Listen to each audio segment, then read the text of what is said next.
Okay.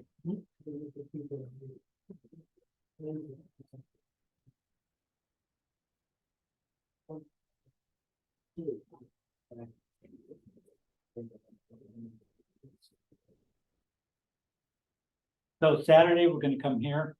We're gonna do some building performance stuff. And then we have one more week and a weekend, and then it's the Thanksgiving week. Right? So you should all have it on your syllabus schedule.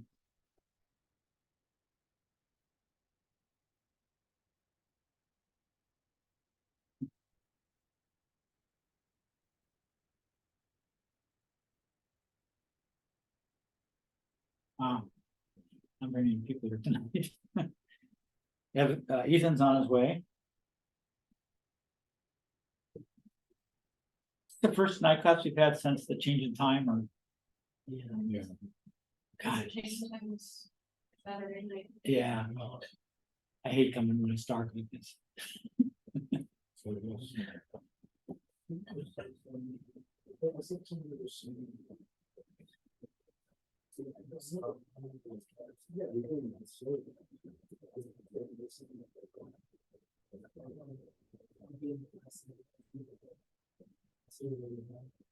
Everybody got their handout?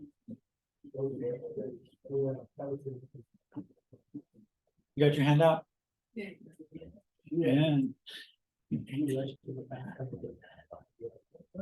All right. So we got a little bit of discussion, and then we got a lot of YouTubes tonight.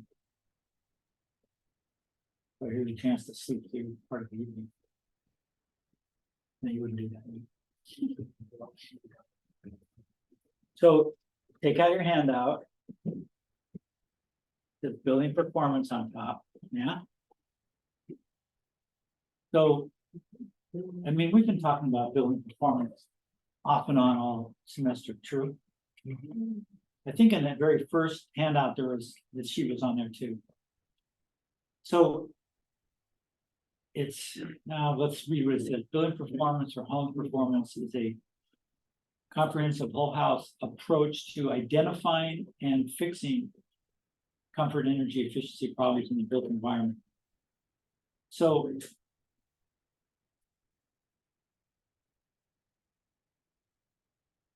it's both a concept and a lot of data and literature about things that are happening in building performance. That's what we're looking at. But it's also a job that people do. You know, you can be a building performance energy auditor or building analyst or consultant. In the next line has those. They have a whole, whoever you work for, they call them something different. So that's also part of building performance, is the person who audits and fixes that. Now, sometimes the auditors don't belong to a company that fixes things. And then they recommend contractors to the people that they audit.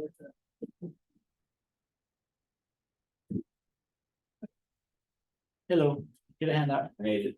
Yeah.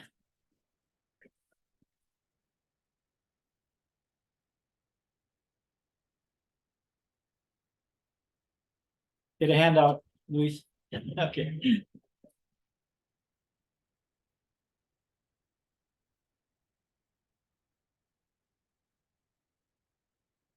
And sometimes it's the same company that does the work and does the audit. So do you see any problem with that?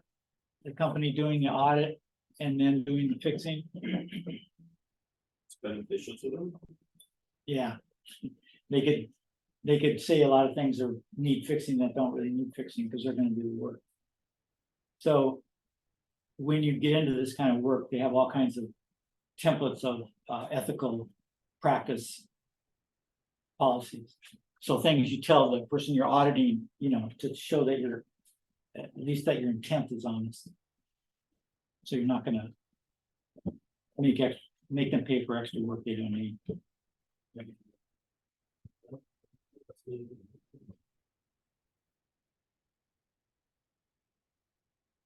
So we're just gonna look at an audit.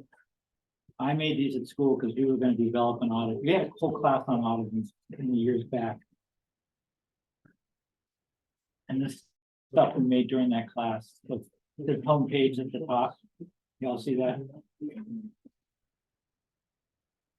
And at the time, we were all excited about sustainability. Unlike now, where we're tired of it. So we offered a comprehensive sustainability audit. So we do an exterior site audit and a building audit with water, energy, and air quality. And included all those things, and it was a more comprehensive package. Then there's a thing called audit sequence. So turn the page and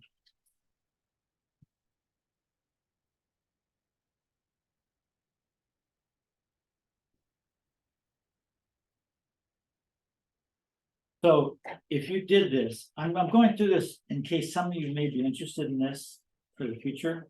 This gave me an taste of what it involves. So there's obviously initial contact. You know, you do some kind of advertising. People call you up. You tell them the fees for the various things you do. You set up a site visit, and you make a tentative contract. Then the smartest way to deal with this, and this is how companies do this now, is to mail out a survey. We're going to look at what that would look like.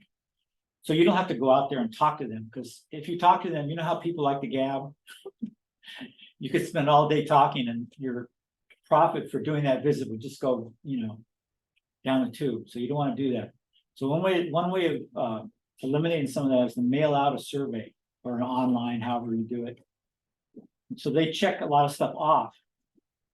Then you get that survey back in your office, and then you integrate that into what you're going to look at when you go there. You'll see all the hotspots, because they'll mention them. They'll say, you know, my kitchen's really drafty.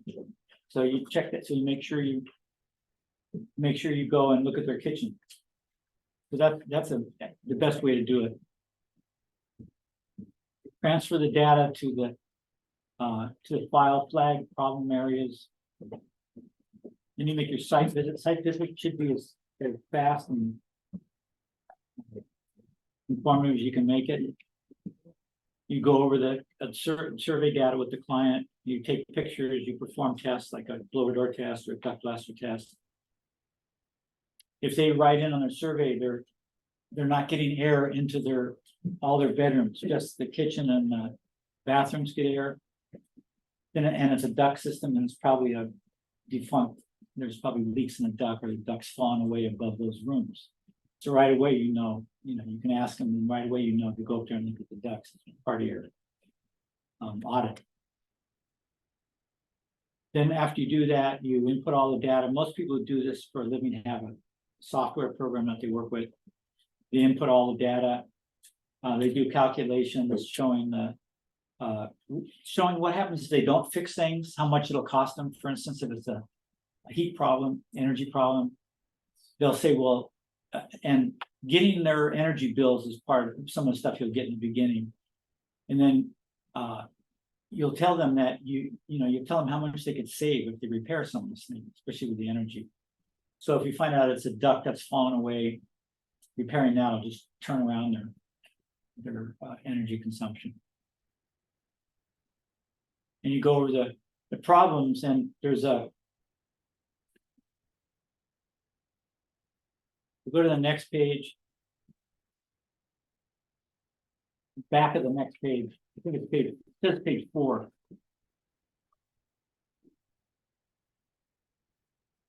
So there's different levels of fixing you can do after an energy audit.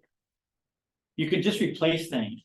You can tell them, your part of your cost is you're an old woman and you haven't been out of this house for 50 years, and now they have different light bulbs. So get rid of that stack you have in your closet of incandescent bulbs, and get your nephew to drive to Home Depot and get LED bulbs. So there's that kind of thing. Having appliances looked at, fixed. Putting gaskets behind the switches and things. All that is very little, would be minimal. So they say, oh, well, yeah, at least do that. Then there's simple fixes. If your attic duct, if your duct blaster shows that you're not getting pressure through the duct system. You can go up in the attic and you can, if it's a home, a reasonably sized home, not some of these people who live in Montecito and have a football sized attic, but if you have a reasonable sized home, you can do a duct blaster and have put a smoke, fill it with smoke. We'll look at it in a second. And then that smoke will come out the leaks in the ducts up in the attic. So you just go up there and you can see where you can see where the leaks are for the smoke's coming out. Just retape it, tape it in a better way. That's a pretty simple fix. Any kind of weatherization where there's, windows are not, and doors aren't meeting the wall very well, the trim. Gray water, they may want to start a gray water system from the laundry. They may not have any attic insulation. They may say, oh, the rooms upstairs are freezing because nobody put any insulation in their attic. So that's a pretty easy fix, right? More extensive, obviously, would be a remodel. But the people may say, well, we're tired of living in this leaky, expensive house. So yeah, we want you to do a major upgrade. So that would include insulation, probably windows, if it's an old house and they haven't ever upgraded the windows. They may want to resize the HVAC unit or put in a different kind. They may want PV, solar hot water, that kind of stuff. And then, of course, new house construction. Those would be things you decide ahead of time when you're building a house. The next page, 5 survey categories. So these are just a general thing. We'll go through a specific list in a second. There's an energy audit. Obviously, you'll check the heating, the cooling, the water heating, the laundry, refrigerator, freezers, cooking appliances, lighting, and any other appliances that are suspect. Usually the homeowners know when their appliances are bad. And they'll say, is this a quick fix or do you have to replace this appliance? And you can tell them the bad news or hopefully good news. Then a water audit will consist of all the indoor water uses. Those are obvious. And the outdoor would be all the site uses. That's obvious. Okay, indoor air quality. The house may be, if it's quality and not energy, it maybe the house is too tight and the food, for instance, the food smells are staying, they're not being vented properly. The house is not ventilating well, if not even minimally by code, and so it's stuffy and those kind of things you can test for.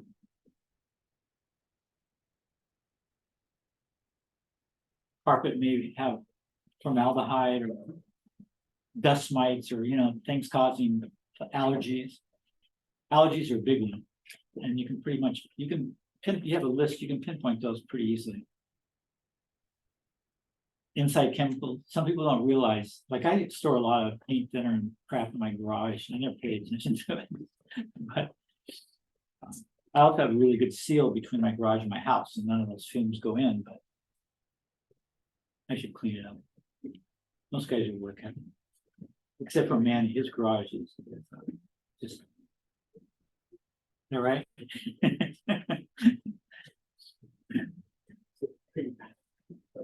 Combustion gases, so you can do an audit like BPI does and actually test the combustion, rates and see if there's CO or any kind of gas still in the house. You can do radon testing, and you can suggest water softening or purifying if their water tastes crappy. If your water tastes bad, it's not, even edible. You just take it and get a water test done on it. It's like, well, they used to be $20, they're probably $50 now.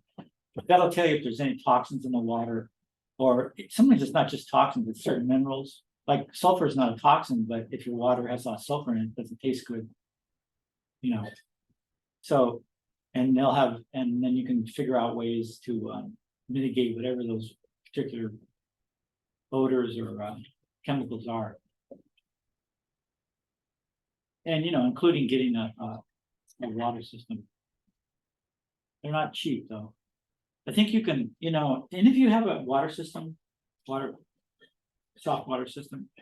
You know, they have those, companies that drive the trucks around, you always see them. Culligan used to be the one, now they've got Rains, or I forget. You've probably seen them in trucks around, they service. Those aren't bad because they're reasonable, and a lot of people get those. They're probably not as good as the real expensive units that go through all kinds of different things, but, you know. That's the thing about green stuff, is you gotta balance your needs with, you know, your finances.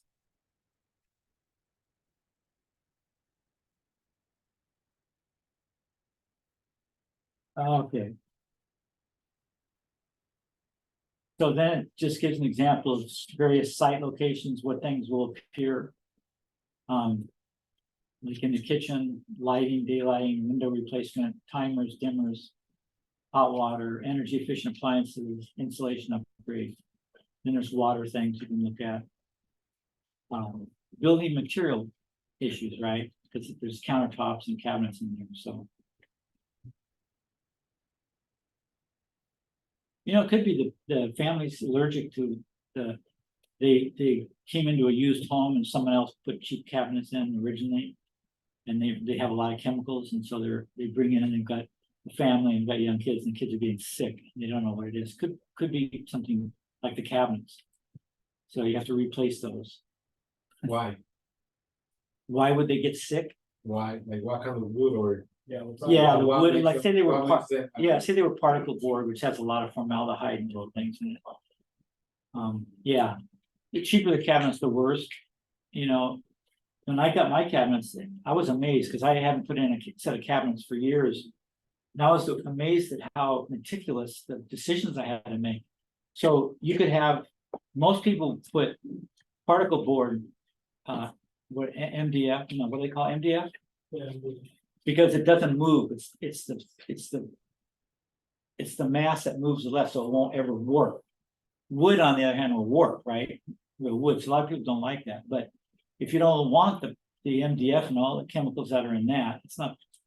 I don't know if they're making it better, but it's never been a particularly healthy material. Then you can ask for the cabinets to be an actual a plywood that doesn't use formaldehyde. So they actually have options for the boxes. You know, if you don't want, you know, if you want to be healthier, or they cost more, obviously. But even if they're primed and painted properly, like they're still like. No, because I got some, actually all my green ones, you couldn't get that paint job unless you got the particle board, so I just got a. But the paint job is so good, it seals all that in, so yeah, that's one way to do it. They also make chemicals that you can just put on, it's transparent.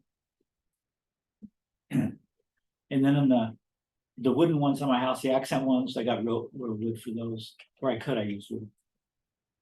The boxes, I think I got wood, because, you know, they were painted white, I guess, on the inside or something.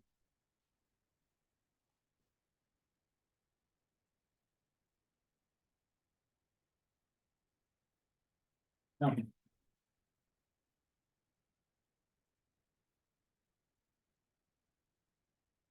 These are good lists because they tell you where all the problems can probably happen in per area on the site.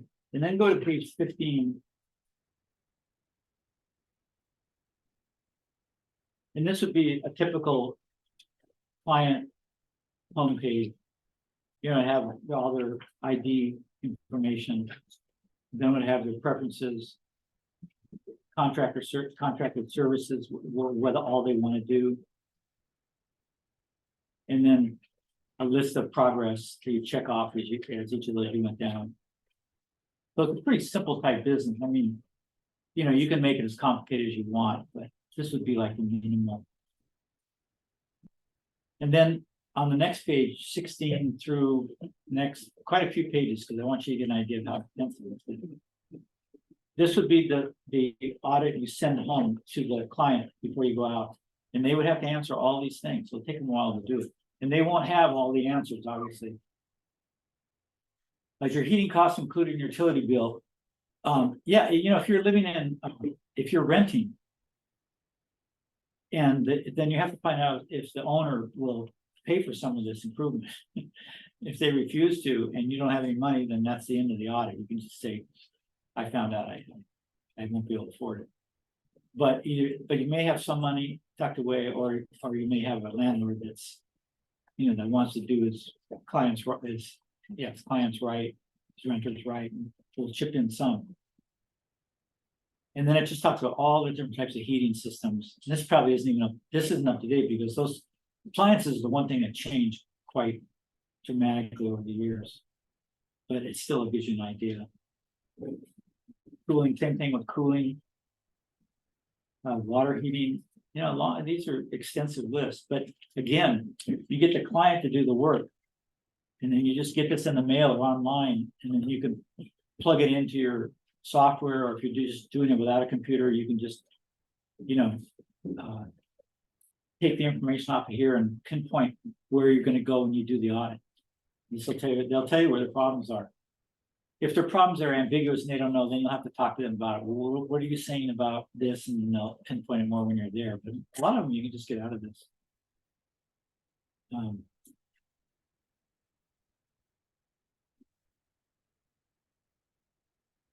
There's a thing on lighting, page 23.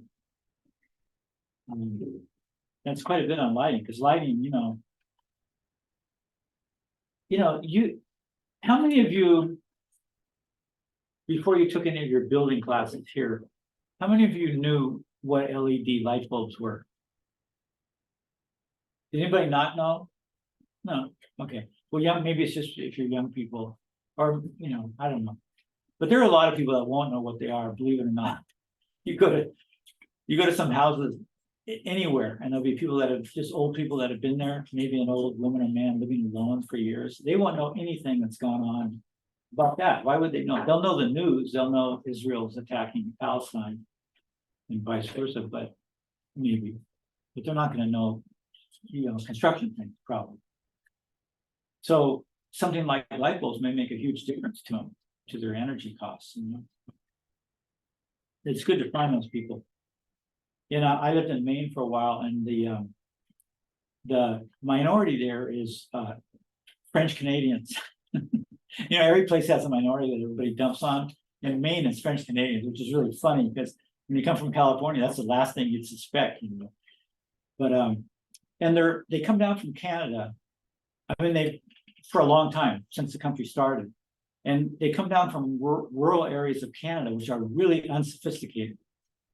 And that's why people make fun of them, because they're kind of like country bumpkins, they have no taste as far as aesthetics.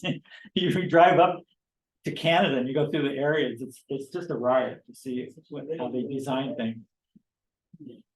But they're great people, though. They're really different, Sometimes they barely speak English, they speak French.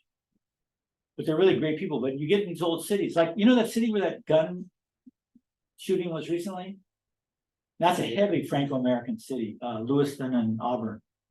It's a twin city. Auburn's where all the rich white people live, and Lewiston's where all the poor French Canadians live. And so they go to cities just like everybody else does. It used to be blacks would just go to certain cities, and you could say, yeah, there's a lot of blacks in Chicago.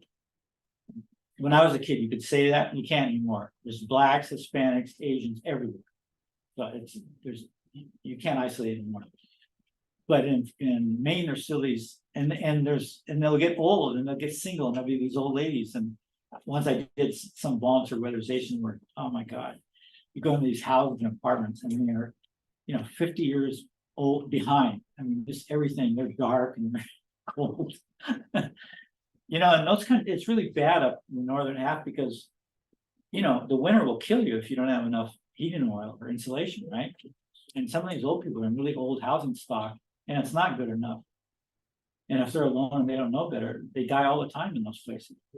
Every year you get old people dying from the elements because they don't know enough to do it. So whenever they talk about not getting heating oil to the north, to Maine, I really get, oh no, and start feeling bad, because if they don't have heating oil, some of those houses are not going to protect them. Okay. You know, the great thing about these kind of jobs where you go into people's homes and ask them a lot, is you really get to know them. It's kind of a cool thing. If you like people, it's a really great type of work. Because, you know, they're very vulnerable to their house is not serving them.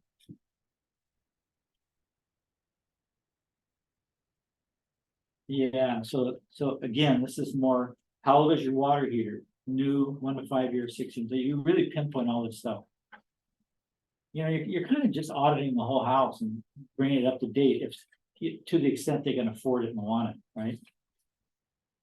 So it's kind of a cool thing. It's a way to help people that are a little out of it, stay more with it. Weatherization, that's where this comes from, building performance comes from real weatherization stuff, and now it's the same way, they go to really impoverished areas and really help people make sure the rain wasn't obliterating their house or the cold wind wasn't. And then on page 35. Hi, Patrick Lindsay. And I'm going again. Right away. Site visit checklist. So to be edited based on survey information, there's the whole visiting protocol. And then you can answer those questions that you wanted to see for yourself and didn't ask them. There's an energy audit on the next page. And look at all the stuff you can do. And of course, this is the template. So you just check the things that house has or they need help with. Half of the stuff they won't have or aren't interested. And then you can add stuff to that list also. But look at the inspect water heater, locate water heater, age integrity, link to a hot water heater. This had links too. The heated space, the tank installation and the blanket, any gas smell, temperature setting. God, people just need help setting their thermostats and water heater gauges. It's sad. They're getting better. They're getting more obvious, but in the old days, you almost had to have an expert come in and tell you how to do it. So these kind of things can also make a person's house safer because you can tell them how to. Part of what you'll do is, you can tell them how to. If they say, "Well, I can't do this," and you tell them how to do things, and then your life would be a lot better. Okay, that's just to give you an idea of that. There is this, and since we're now really paranoid about greenhouse gases, anybody with money will probably want, may want their house looked at for those reasons, which will coincide, right? If you're spewing out a lot of greenhouse gases, it means your house is inefficient anyway, and it's costing you money. So.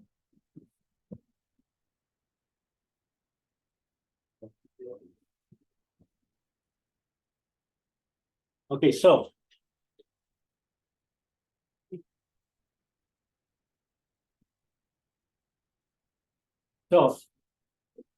Building performance, right? So what we want to know is how a house performs, obviously. So I want you to help me make a list of expectations that we have of a house. I think we did this before. But if we did, we're gonna do it again. Ooh. And somebody stole all the black. There were like dozens here the other day. I had an English class used. We're in 23. That was a classroom, but it had building stuff around, right? It was what's called a dedicated classroom, which nobody else is supposed to use, so we can leave our stuff out, and expect it not to be stolen or get in another teacher's way. And an English teacher came in, and I didn't want to do it, but I said, "Yeah, okay, you can use it, but just really hawk it and make sure nobody walks out with any building equipment, or anything." And she said, "Oh yeah, of course." So, at the end of the class, I go in there and there's all kinds of crap missing. And I wrote her, she never even wrote me back. I said, "Hey, what, the class said, I talked to the class, they said she would go before the class left. She was in a hurry to get back on main campus. So she'd leave the class and probably tell the last person to shut the door. Never again. I used to teach English. English teachers. Okay. Okay, so what do we need? What do we want the shelter to do? From the weather. Yeah, okay, yeah, and what are those things? Huh? Yeah, you know, rain, maybe, or it could be water too. You know, people that don't slope the thing, the rainwater comes and gets in their basement and Noise. across. What? Noise. Noise? Oh, great. What else did we say? Wind. And heat too, right? Around here, that's probably about it. And then we want noise, protect from noise. That's a big one, huh? In cities. Some places you don't have a choice, like LA. You're pretty committed to noise. What else? Breathable, Huh? breathable. Okay, yeah. Let's say good. Good air. Yeah, breathable is good too.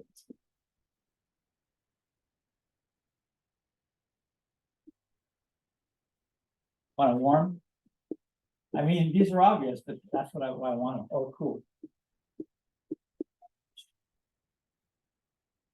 Ventilation? Yeah.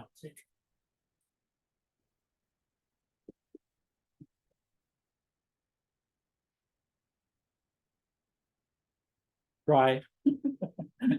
That comes under the protection there, we would say it. Unless you live in the tropics and then you want it wet. What? Efficient? Yeah, great one. Efficient. I had. I was thinking organized, the efficiency the same way. You know, we kind of take houses for granted, but they really are organized. I mean, over the years, you've had hundreds of years to figure this out. And now we know where things are that are efficient. You know, we put a bathroom with the master bedroom and we have open plans and, you know, everything kind of makes sense where it is. But if you live in a middle-class America, a lot of places in the world, they just have single couple of rooms maybe. And so everything's done in one room, the next room. But one time I was in India and hiking in the hills in Bengal, and I was with this Indian guy who was taking me home to meet his father, who was a teacher. And it started monsoon raining really hard. So we went to the first. I know a guy came by and said, "Hey, come on to my house until it rains over." So we went, and he lived in this place, had two rooms. One had a water buffalo in it, and one was the kitchen bedroom. And so in India, the guests are gods. So they gave us all their best curry, which was about 5,000 degrees. It was the hottest stuff I ever ate in my life. And I had to make say, "Oh, thank you. You know, it's so nice giving us this." But you could hear the bell of the cow all night. People still live that way. I mean, it's actually not that bad in some ways, but they live that way still. We had to stay a couple of days because the rain didn't let up. We eat all this food they probably saved for a year. They're losing the food. I'm losing the cells in my mouth, you know. Okay. But yeah, organization efficiency, that's one we don't think about too much. How about safety too, right? That can go just to have lockable doors and windows to having an arsenal in your basement. You know, and cameras everywhere, you know. But we want to be safe, whatever that takes. What's that? Privacy. Privacy. Oh, great. Excellent.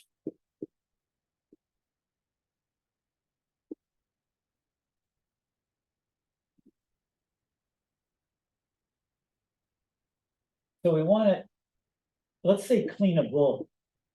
We don't always keep it clean, you know.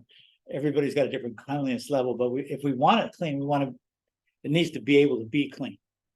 That takes some thinking too, right? You wanna be able to store. Storage, oh God, great one. So important. And that's part of efficiency too, where to put the storage and, you know, how high up. My wife's, you saw, a lot of you saw her, she's a little short Japanese woman. And so she has a little stool. We actually got a stool for the kitchen that goes in a cabinet, because to get to those upper cabinets, you know. No way could she reach those. You know, in Maine, they put cabinets up about 2 feet from the top, because that's as high as people can reach, and then they put baskets or whatever on top. They didn't even use it. A lot of places do that, but. Yeah, and then if you have an ultra high kitchen, then you need a ladder or a step stool to get up to that stuff. You know what I hate is the storage, is to go into storage and have it so full that I need something in the back and I have to take everything out to get to it. And my wife just laughed silly at me, because she said, that's the Japanese way. We don't have any storage. That's all we do is that. Take stuff out. All I go, that's awful. That's a horrible way to live. Some cultures get used to it. I hate that. I'd rather, I just want it where I can get it. Not spend a half an hour getting something. Okay, what else? Cleanable storage.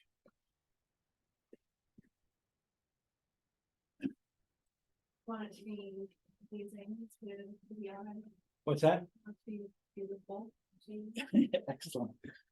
We expect it to be beautiful. That could mean just homey, or, you know, all kinds of things. Let's go home.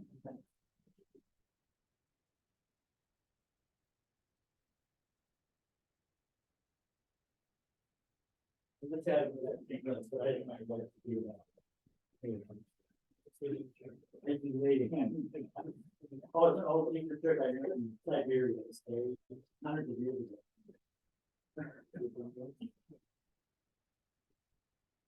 Actually, my ancestors came from Siberia.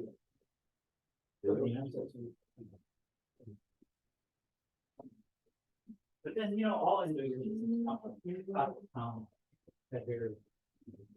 You know, so it's neat.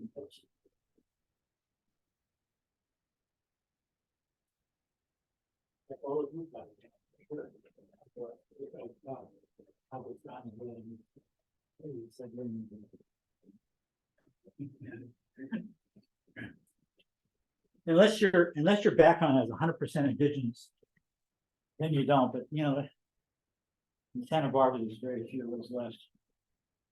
Okay, what did we miss? Well lit, yeah, light something, right? Because we have to play with the kids or read or whatever we do. I know, it's amazing what a house does, what we want it to do. Facilitate sleep. Yeah. So you want someplace where you can go that's dark and it's not a room that's used by the kids to play, right? That doesn't work for sleep. So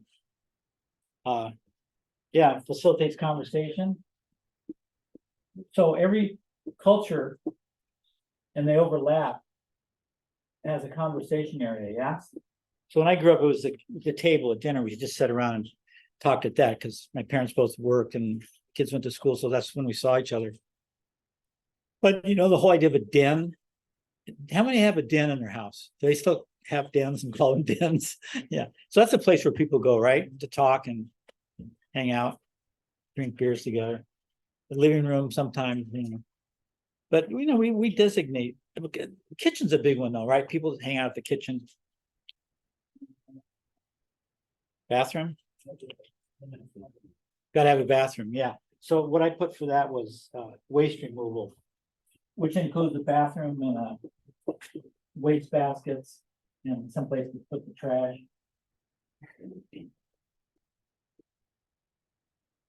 Obviously toilets, hygiene, so you need water. You know, these people like in what's that place, Palestine, like they're running out of water, Gaza City. And drinking is the first thing you use water for, because if that's all you have, then you do it. But you know, cleaning, hygiene is really important, not getting sick, and that takes water too. So the hospitals don't have water, so there's a lot of disease running around. So that's those people getting infected. The kids in Gaza, the and burns, yeah, oh my God, think if you couldn't have any access to water and you were burnt. And then there's the kids are all getting dysentery, half of them, from bad water. Kids are really vulnerable to that. Their system's not as strong. So water to clean is really important too. Entertainment, a place to be entertained. That's either a game room or a TV room or, So we can celebrate the holidays. yeah, a place to celebrate. Yeah, that's it too, family gatherings. That's a big one too. But you didn't realize your house did so much, huh?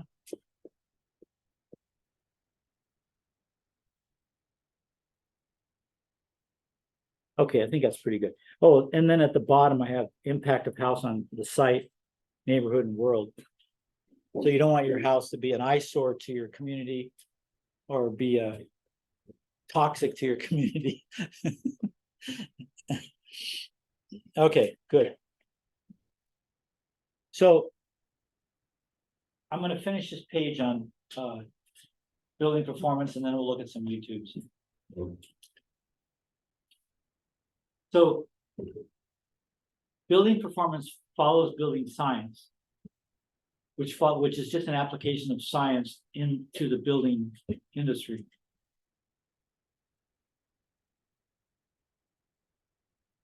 So in turn, look, I just took a few topics to give an example of that. So ventilation I took, because we've been talking about that. So the things that have improved it and building science has contributed is something like better window flashing, right? That's a technique and material. What's the window flashing material made out of that's improved it?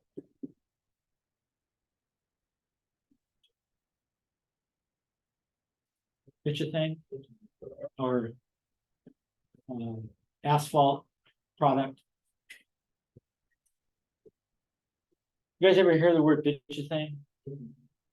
So that's a construction word. It only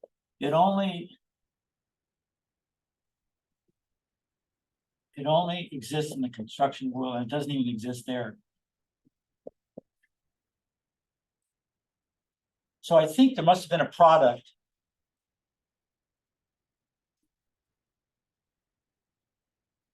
There must have been a product called bitchethane that everybody used, and that's just stayed with it. Like visqueen for 10 mil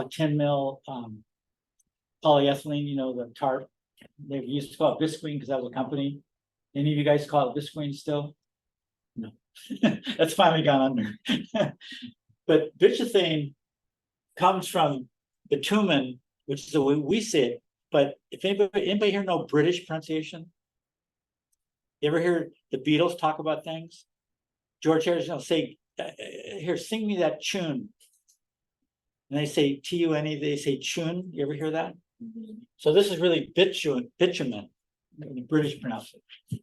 So that's where bitchethane came from. It was a company that said, oh, for bitumen, well, bitchethane will be our logo, you know. Disdain's a modern kind of word. So bitumen or bituminous just means it's tar, it's a tar derivative. And it's a really good product because it's waterproof and flexible. So we've used it for a lot of things. Now it's actually being superseded by what is it?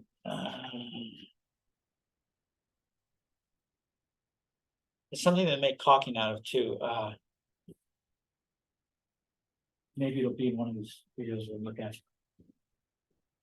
There's some newer materials that perform even better, and they're not fossil fuel based.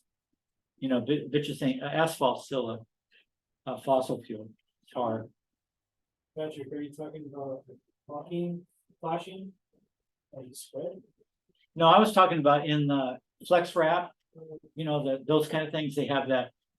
In fact, they use the bitchethane or whatever it is to bend because it's flexible. Otherwise, the other one doesn't have it because it doesn't need it, the straight flash. But they haven't in this when I was looking at YouTube's for tonight, I was being educated on a lot of the current stuff.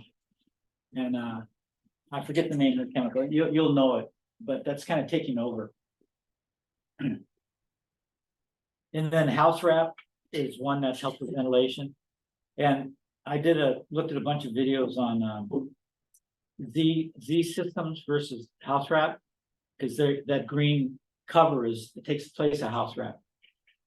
Big controversy, which is better, and I had to make sure they both let water vapor through, and they both say they do.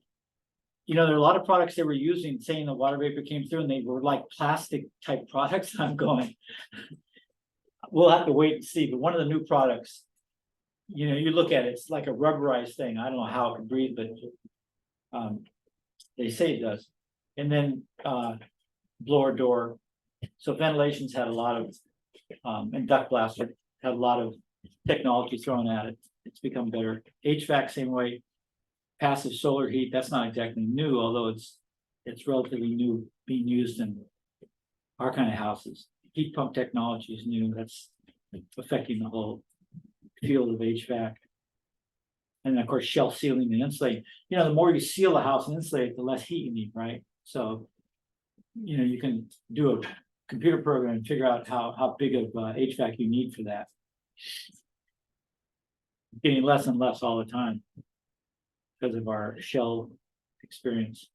And then insulating is another thing. First thing that came in was blowing in to use a pump, you know, to blow in the insulation. That was, and then that, remember we looked at how to do it with 6 sides touching. That came from realizing it fails if you don't do that. And then they discovered a spray foam that was pretty, you know, the closed cell spray foam that's pretty easy to use. And then eliminating thermal bridging was another big discovery. And that was just a matter of looking at, you know, the wall and going, oh gosh, we got this insulation, but there's wood going all the way through in places, you know, that's not good. How do I get rid of the wood? Okay, so then at the bottom, technology changes.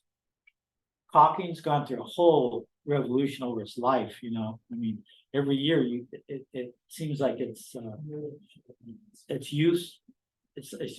user life is like another year. I don't know how true any of that is. To the foam insulation, you know, the insulation around the windows, you can just spray in. That's been a real breakthrough because we used to just stuff fiberglass in there, which did nothing. Spray in foam, that's pretty good improvement. Non-VOC products. And then we've had some changes in the physics. We've had blower door technology, duct blaster technology, improved windows. You know, the physics of windows has really taken off in the last 20, 30 years. And then lighting. You know, we discovered LED finally, really efficient bulb. And then we've got dimmers and all kinds of ways of putting lights so we don't always use all the lights all the time, which has been a really good thing. Then there's various regular science theories like heat transfer. When builders started studying that, they started realizing how heat does transfer, and so we could guide the building envelope around that. Moisture movement, capillary action, what's that? If there's nothing else you learn about water management, you need to learn about capillary action.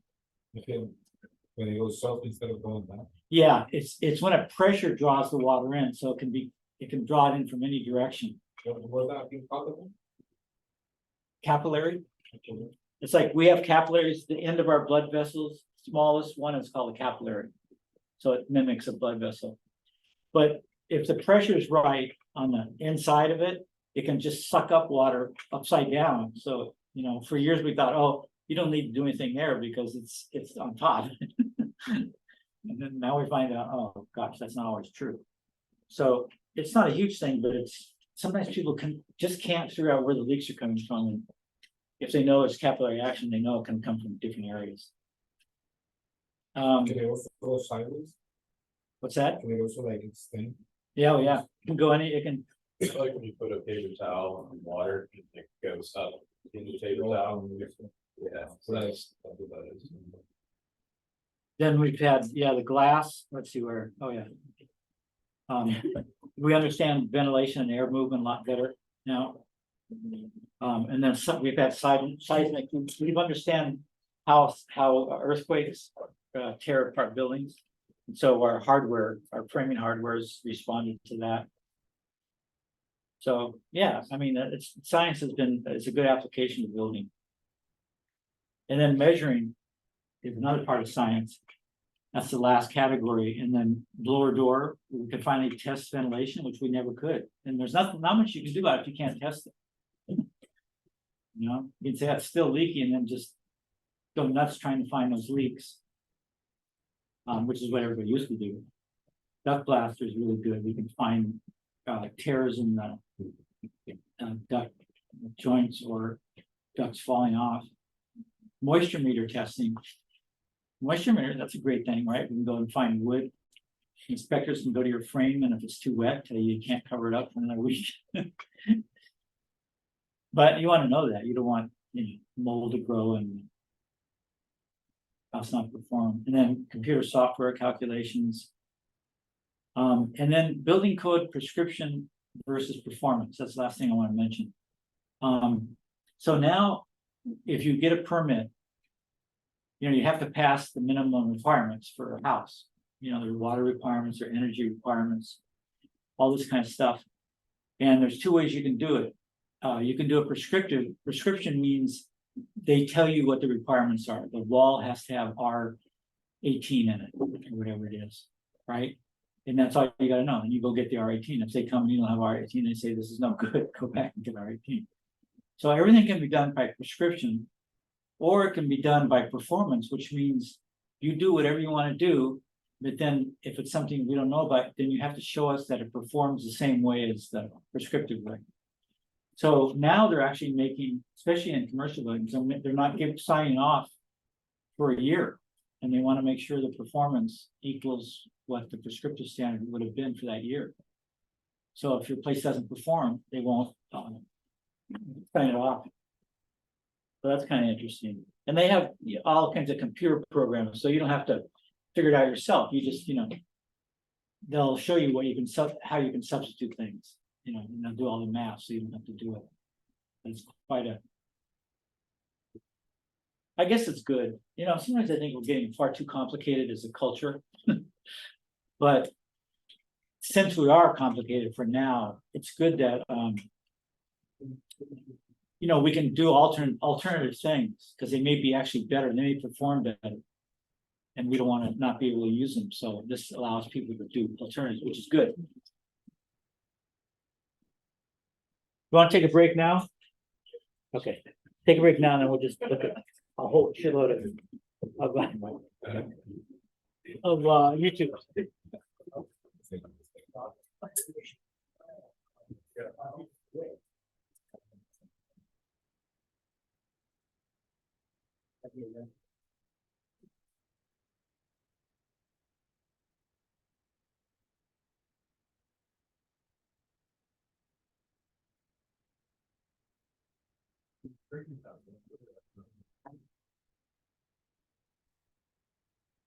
Save your list classes, right?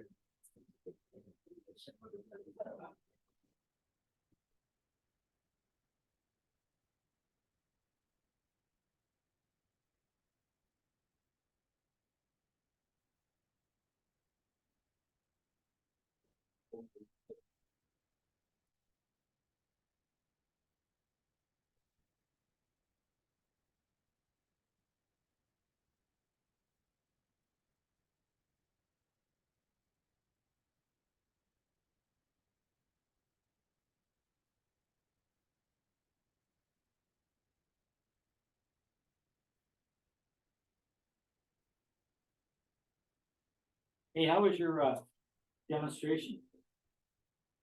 It's good. It's good. Lots of people came out. Where'd you go? LA. I mean, what part of LA? I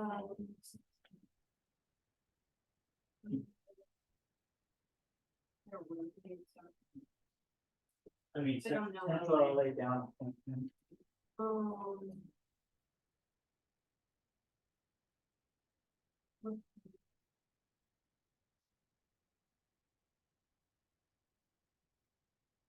downtown, City Hall,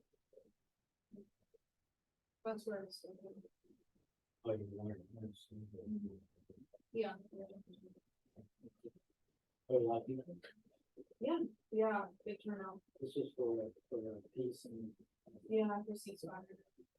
Yeah, Yeah, I heard tonight, that Israel won't do a ceasefire. We're doing daily humanitarian breaks. Several hours, so people are doing humanitarian breaks. Yeah. And maybe get out, I mean, it's small, maybe we'll get out of there. And get, the supply people coming up and some of these ceasefires aren't real ceasefires. Yeah. That's really bad. today was, there was a call for an international day, so there. Palestine, there was like, today, demonstrations on break.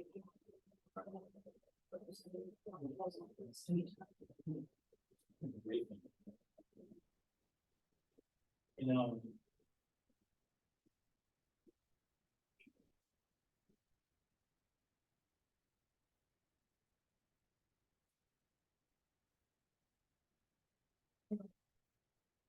Oh, but you know, that commerce person, I don't know. Why she, that was, yeah. That was. That was really bad.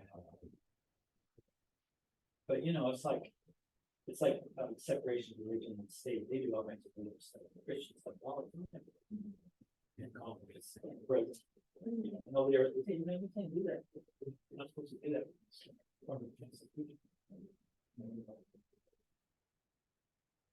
But that was, she didn't say anything. It's really even offensive. It's because it was anti-Israel. I mean, she was criticizing that. And I mean, that's ground. Yeah. Can't speak against your allies now. One of the, it's meant that Israel and Jewishness is the same. Yeah. You know, the thing they need to get straight is, you know, this are Palestinians and Hamas. They don't talk about that relationship. Now it's heading that way because of everything that Israel's doing, you know, Palestinians, so that's the, but that's gotta happen. Yeah, one of the demands that were given to the Cargo Hall today was that he say the word Palestinians in his messages and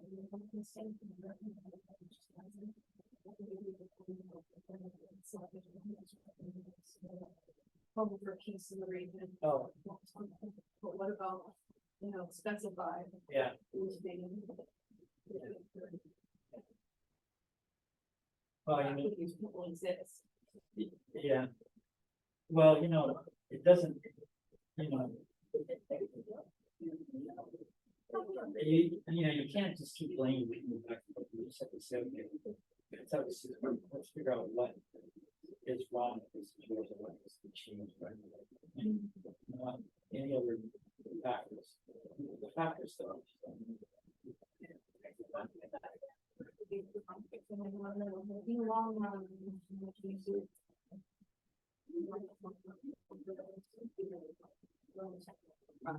But yeah.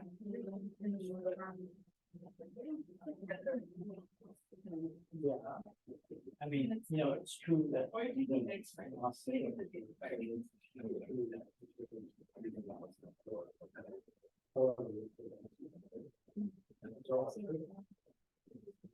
Those are all true.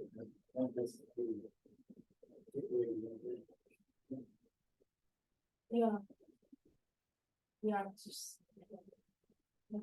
Why, one for the best, or use infinitely more online. Sway, like, has an actual state and government. And how Actually controls the region. leadership. You know, the country there, not just there.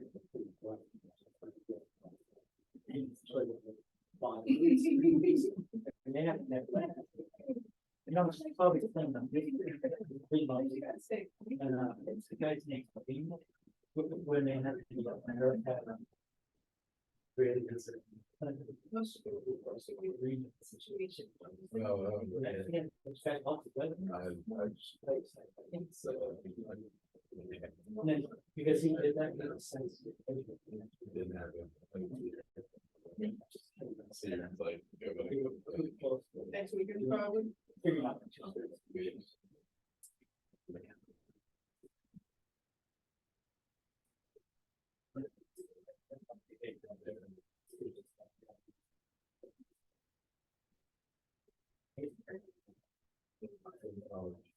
Oh, right, sorry.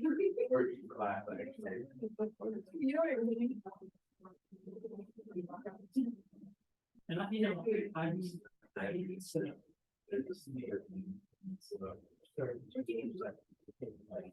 So they're putting the bigger work. Yeah.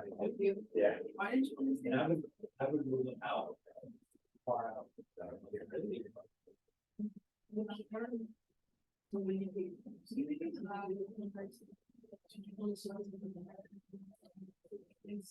No, I didn't. I didn't.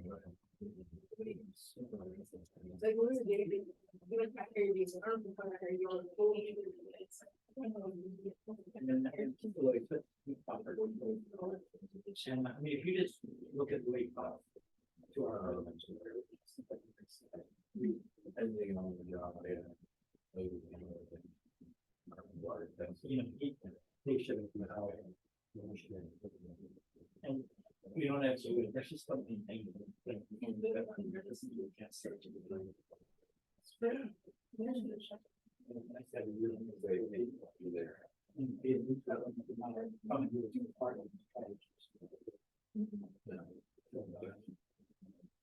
Someone had a ranch, and there was one said, put a well. I would get, Yeah, yeah. I'll figure out where the best spot for that well is.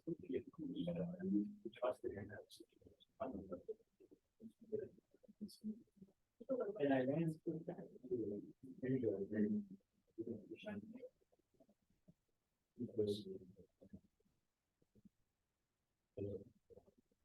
But you know, we have the unit is a lot to the camp.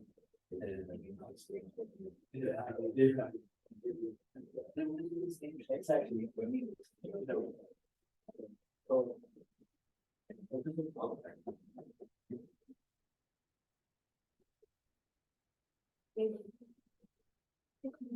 Wait, one strike.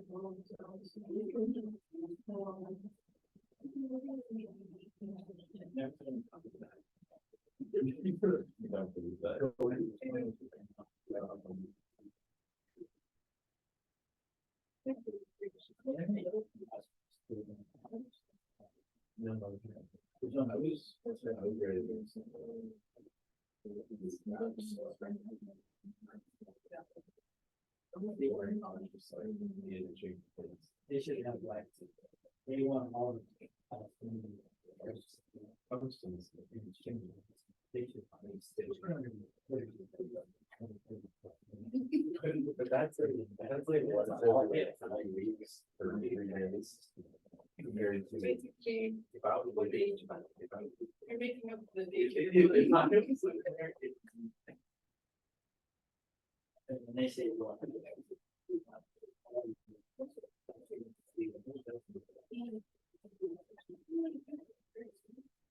But then, you know, it was. That's so simple. We can't do that. Yeah. And you, one of our friends likes to sit in us. That's Yeah. There's one in there.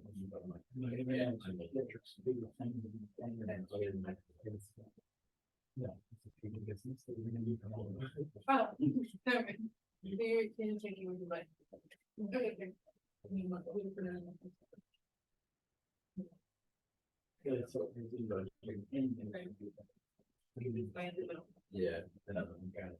So I'm saying like, they're maybe up together. Keep things, and then I go up. And then we have this other, And the Republican primary. you're like, yes. You do things. You know, it's not, I gotta go. We're all good. And it's just right. No, actually. It's not. It was on a route that I was getting her spot and Really cool. it popped up. And I Oh. was like, So you got to make some. Ah, Trying to that was, got it. yeah. That's like something up there, a lot more. And he was, this show me right now, it's. And then you do something other than that is. Certain. And then we go like, all right. So then we go, I go. Like, they're done. You know, with everything. That feels like 3 days straight. And the only thing that for a while, that is fascinating. Maybe that's what changes.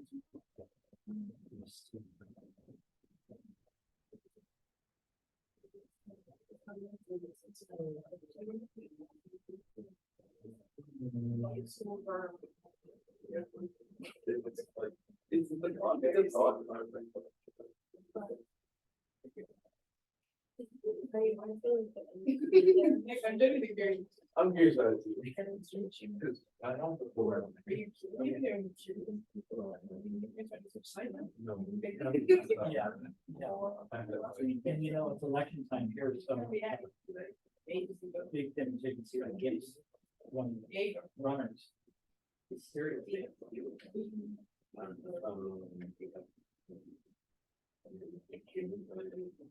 June.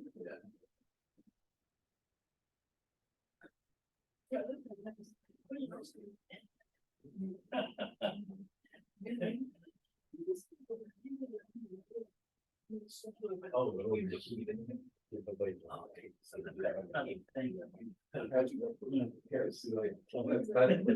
have zero.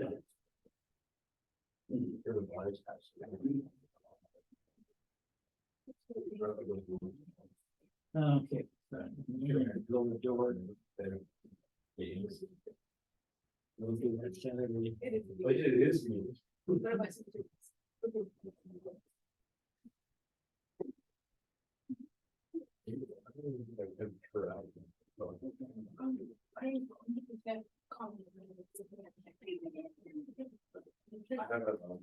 They work? Yeah. Okay, hold on one second. This is not fucking bad.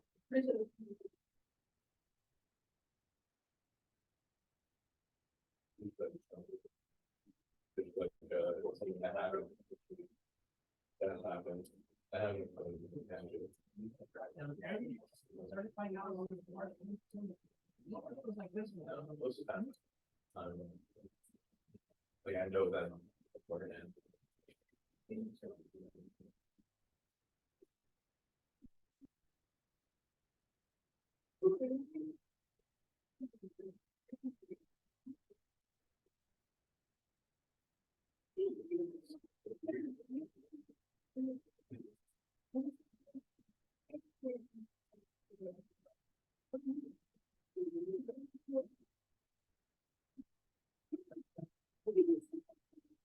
That's true. Hello. Yeah.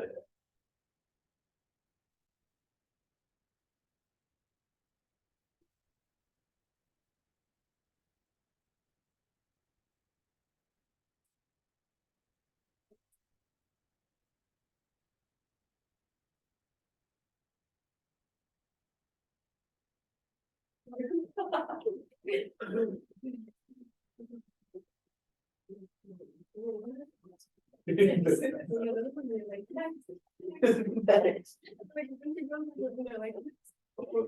mean, that would be really irritating, but I just feel bad.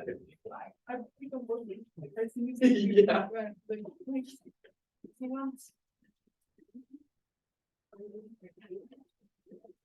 Are we walking?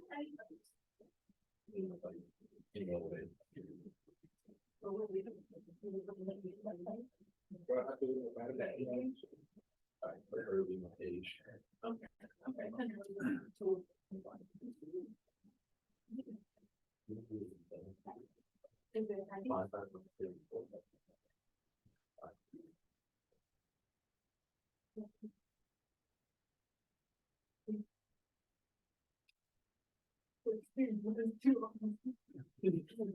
don't know, those are good, it usually ends up there. I don't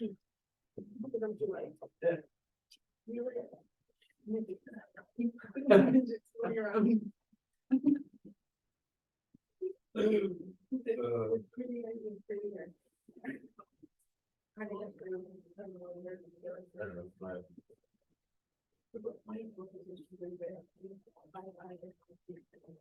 Like, that's how it usually goes. But there's not like one day I'm going where, you know, I get.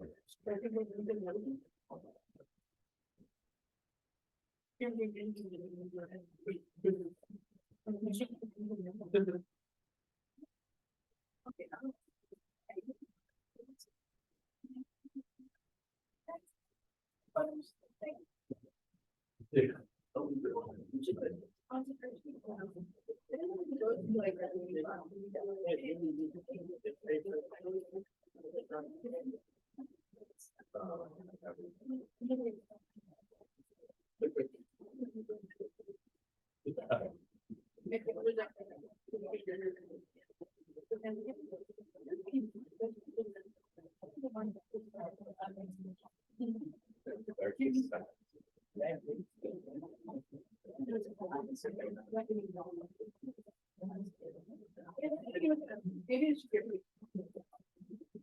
Oh, go ahead. Sorry.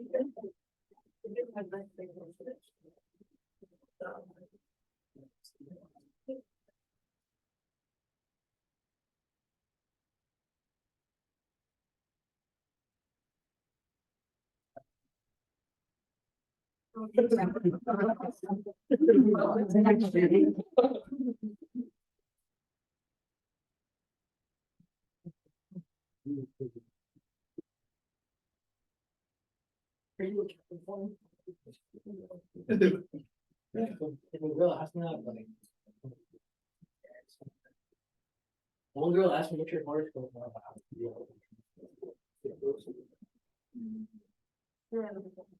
I'm gonna do that. Someone did ask me, want to read it? Certified housing is part of home performance programs, and their use will soon be required for testing of homes subject to the 2012 IRC. We recently had Larry Armanda, a BPI certified blower door instructor, do a test on this 2,500 square foot wood frame house built in 2001. Let's see how it is.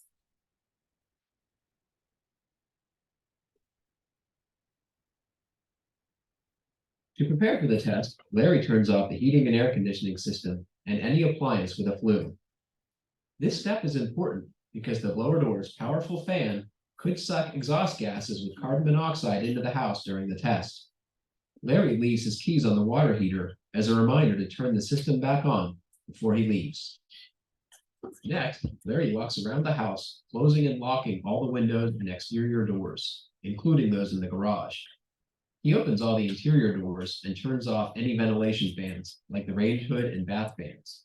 He also makes sure the clothes dryer is off. As he walks through the house, he looks for peeling paint, loose ceiling tiles, and anything that could be damaged or blown around during the test. He checks the fireplace for ashes. Now that the house is ready, the next step is to set up the blower door. Larry chooses a centrally located exterior door and unpacks the door components. He starts by assembling the frame and testing the fit inside the door opening. Then he lays the frame onto the fabric cover and secures the Velcro tabs.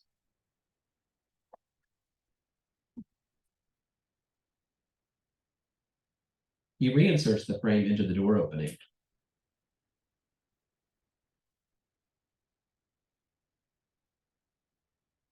After routing a small green hose to the outside, He puts the fan housing through the elastic hole so the metal grill is on the outside. That's He confirms the fan controller is in the off position and connects it to the socket on the fan housing. He plugs the other end into a house receptacle. Then he connects the red air hose to the port on the fan housing and input port on the B side of the manometer. Now he connects the green air hose running outside to the reference port on the A side of the manometer. Larry makes sure all the flow rings and cover are in place so he can zero the manometer. Zeroing the gauge, also called establishing baseline, ensures consistent test results regardless of the weather outside. The process for zeroing the manometer is described in the manufacturer's quick guide. Once the baseline is recorded, Larry sets the gauge to measure in pascals and CFM 50. CFM 50 helps operators achieve -50 pascals even if the house is so leaky the fan can't depressurize it to that amount. Finally, he has to tell the meter which model of blower door the instrument is connected to. In this case, the Minneapolis blower door Model 3. Now that the door is installed and the manometer is configured, we can begin the blower door test. Larry starts the motor and slowly increases the fan speed until the manometer shows about -25 pascals.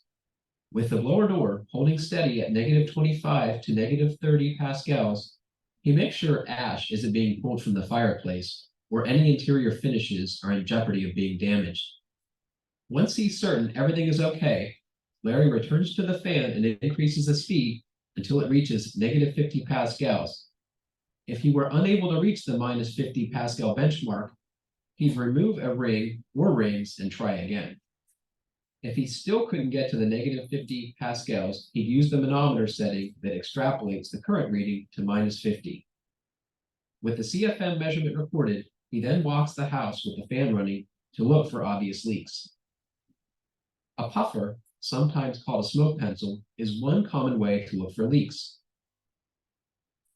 Larry also uses an infrared camera to look for air leaks. On this hot day, this ceiling register is almost 100 degrees because the blower door is pulling warm attic air into the leaky attic ductwork. So testing revealed this home could benefit from some air sealing. At 6.2 air changes per hour, it's typical of its vintage, but a little work with a foam gun and some duct sealing will go a long way to improving its energy performance. The real root cause of snoring is not what you think. Did you know that snoring has nothing to do with nasal problems? Tongue was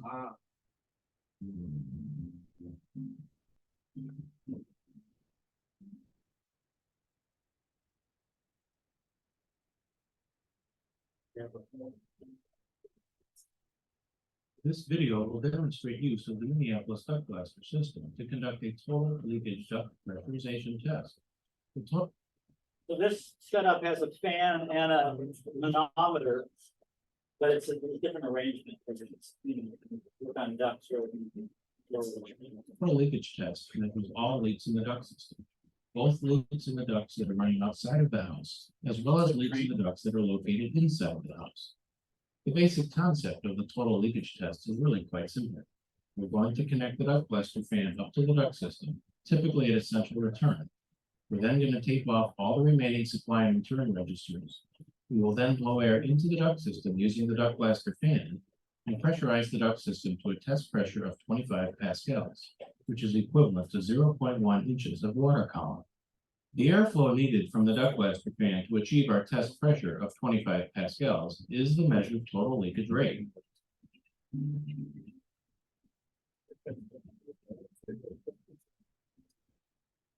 Before we begin to set up for the test, let's familiarize ourselves with the various components of the duct blaster system. First, we have the duct blaster fan. The fan provides the airflow needed to pressurize the duct system. Connected to the back end of the fan is 12 feet of 10-inch diameter flexible extension duct. This flex duct is used to direct the airflow from the fan into the duct system. On the front side of the fan, or the fan inlet, you will see a stainless steel flow sensor mounted on the end of the motor. This flow sensor is used to measure the airflow going through the duct blaster fan. Also included with the fan are 3 flow rings, which attach to the inlet and allow the fan to accurately measure a wide range of duct leakage rates. The duct blaster fan is adjusted by a variable speed fan control. The fan speed is adjusted using the knob on the face of the controller. Finally, the duct blaster system includes the DG700 digital pressure gauge. The DG700 gauge is used to simultaneously measure both the pressure in the duct system and the airflow going through the duct blaster fan. Both the DG700 gauge and the fan speed controller can be attached to a black mounting board, which has a clamp on the back that makes it easy to attach to many vertical or horizontal surfaces.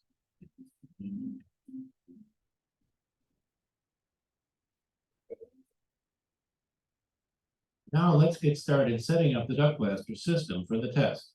The first thing we need to do is connect the duct blaster fan to the duct system.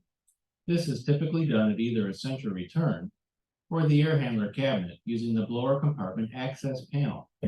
For this test, we're going to use the central return as the location to connect the duct blaster fan. Check the central return to see if there's a filter mounted on the filter grill on the back side, and if there is, remove it. In addition, if there are filters located at the air handler itself, these will also need to be removed before we can begin. To connect the flexible extension duct to the central return, remember to always clean off any fog residue from the duct blaster motor, housing, and flow sensor when you're done. Theatrical fog machines are available from many local theatrical supply, electronics, and hardware outlets. Thank you for watching this video demonstration of the Minneapolis duct blaster system.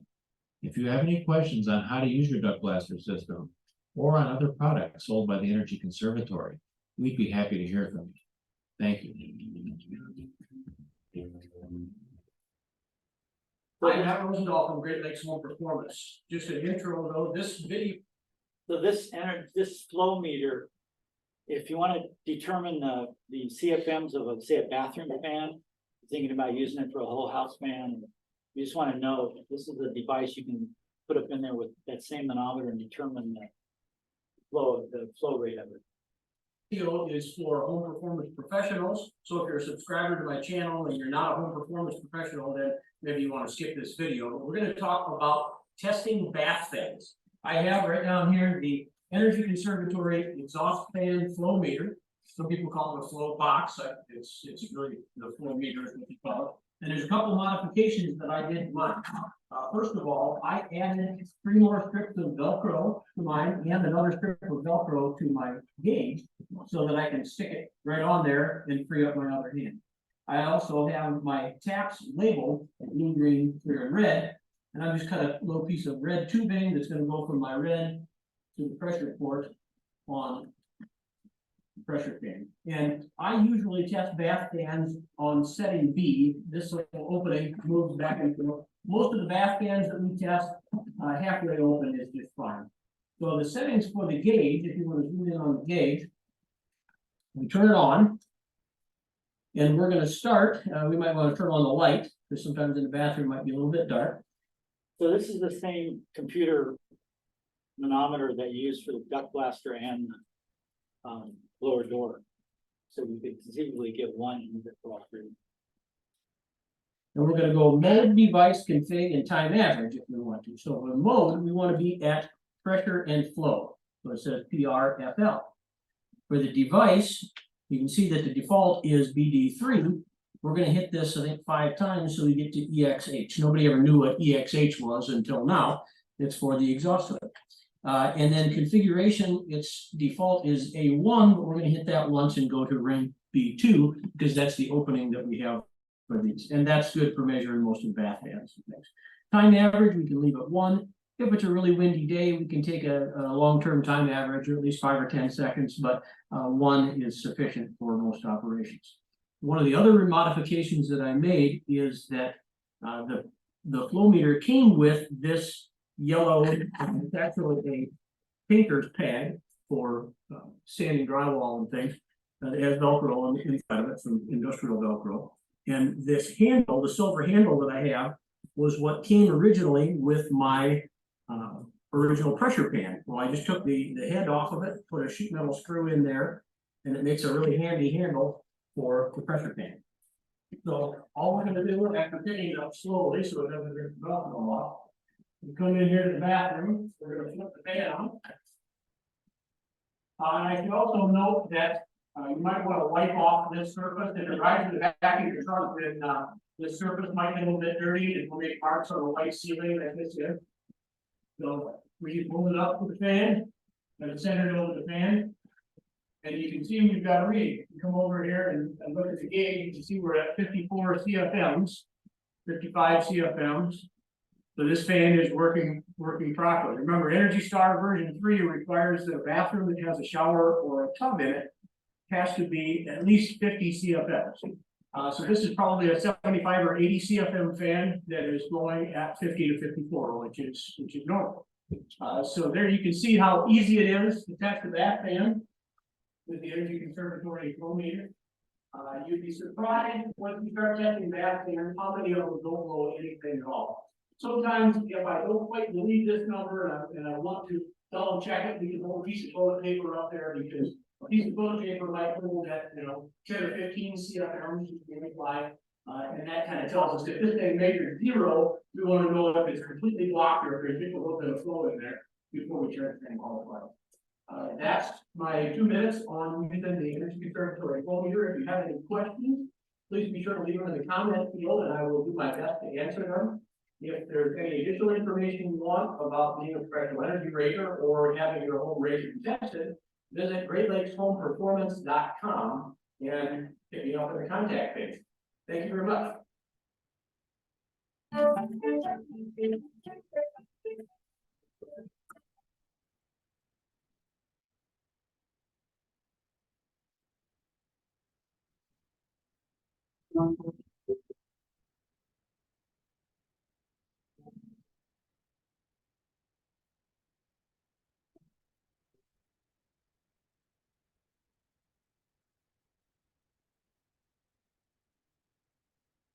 Metashare has a lot to offer. Yeah, it's different when you're looking at it initially. Even the first time that I had. This video is brought to you by CuriosityStream.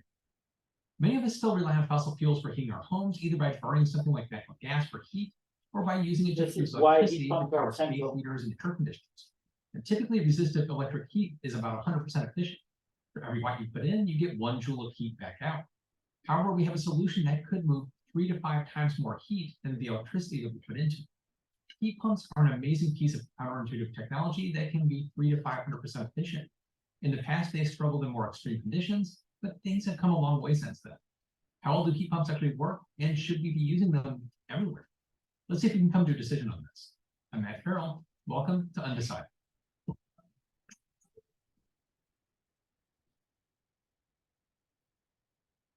I'm in the process of starting to build a new net zero home and have been spending way too much time looking into getting the most efficient setup that I can.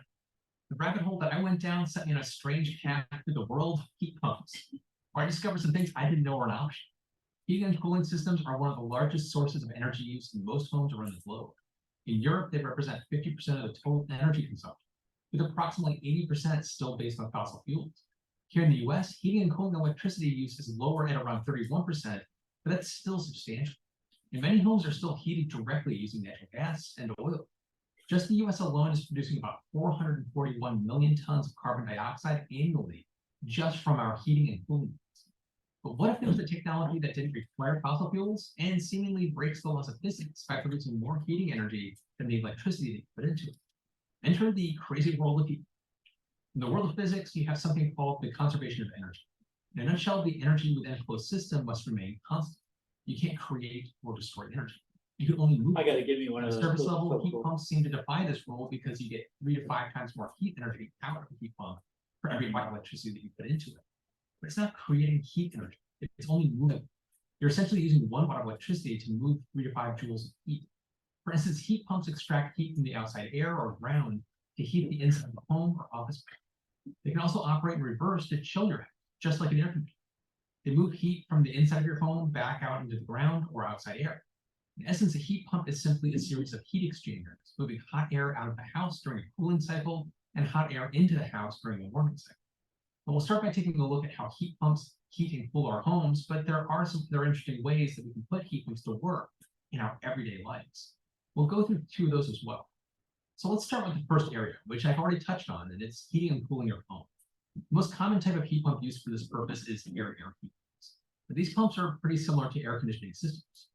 So these are starting to replace furnaces and ductwork, central heating. It depends on a lot of things, but for smaller homes that have open plans, these work as well, and they're a lot cheaper and easier to do and don't have as many problems. But so this is kind of becoming But in order to provide heating and cooling, a reversing balance. In heating mode, the outdoor unit blows air over a refrigerant that's flowing through tubes, which boils at a very low temperature. The common fluid used is R134A, and it has a boiling point of negative 26.3 degrees Celsius, or about negative 15 degrees Fahrenheit. As the refrigerant heats up, it begins to turn into a vapor. The compressor is used to increase the pressure and temperature of the refrigerant and vapor. As the vapor moves into the evaporator, it releases heat into the room, which turns the vapor back into a liquid, and that cycle continues. In cooling mode, it's basically reversing that flow of the system. Heat is extracted from the inside of the home, turning the refrigerant into a vapor, which is compressed and sent outside, where the fan blows over the coils, moving the heat into the outside of it. Air source heat pumps achieve great efficiency levels with a coefficient of performance, or COP, of about 3 to 4. It means that for every 1 watt of electricity, 3 to 4 joules of heat is achieved. And comparatively, a high efficiency boiler powered with oil or gas achieves about 85%, or a COP below 1. That's actually what I have in my home today, a natural gas furnace that's around 85% efficient.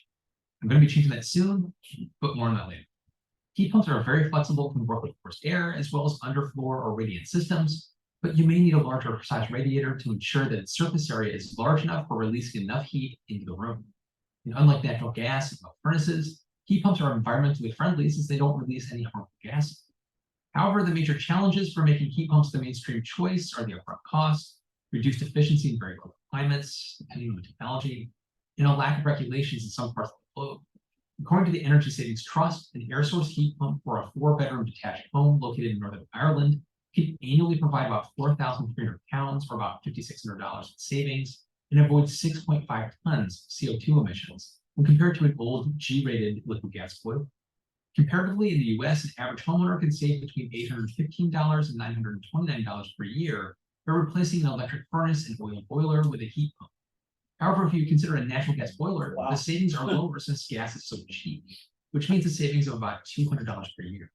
While heat pumps are usually a more efficient alternative to traditional heating systems, they won't be able to accomplish those COPs everywhere. If the ambient temperature drops below 10 degrees Celsius, or about 14 degrees Fahrenheit or lower, the heat pump's electric power consumption rate increases to ensure the heat pump's optimal operation. On top of that, at very low temperatures, frost can accumulate over the outdoor coil, which can reduce its efficiency. HVAC installers suggest installing a small resistant electric heater to the system in order to complement the operation of heat pumps in some locations for the cold days of the year. In those cases, heat pump systems still come out ahead for efficiency over the course of a year. The end result is that savings depends on the location and the climate of the installation. Some states, particularly in the southeastern part of the country, benefit more than states like Wisconsin. Another type of heat pump is the ground-to-air heat pump, which I explored in my geothermal heating and cooling video. I'm actually looking into installing one of these in my new home. I'm building a new net zero super efficient house, so be sure to subscribe if you want to see videos on that.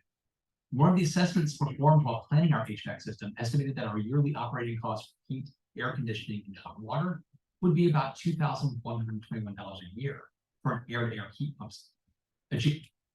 So the ones in the ground, why is the ground better than the air?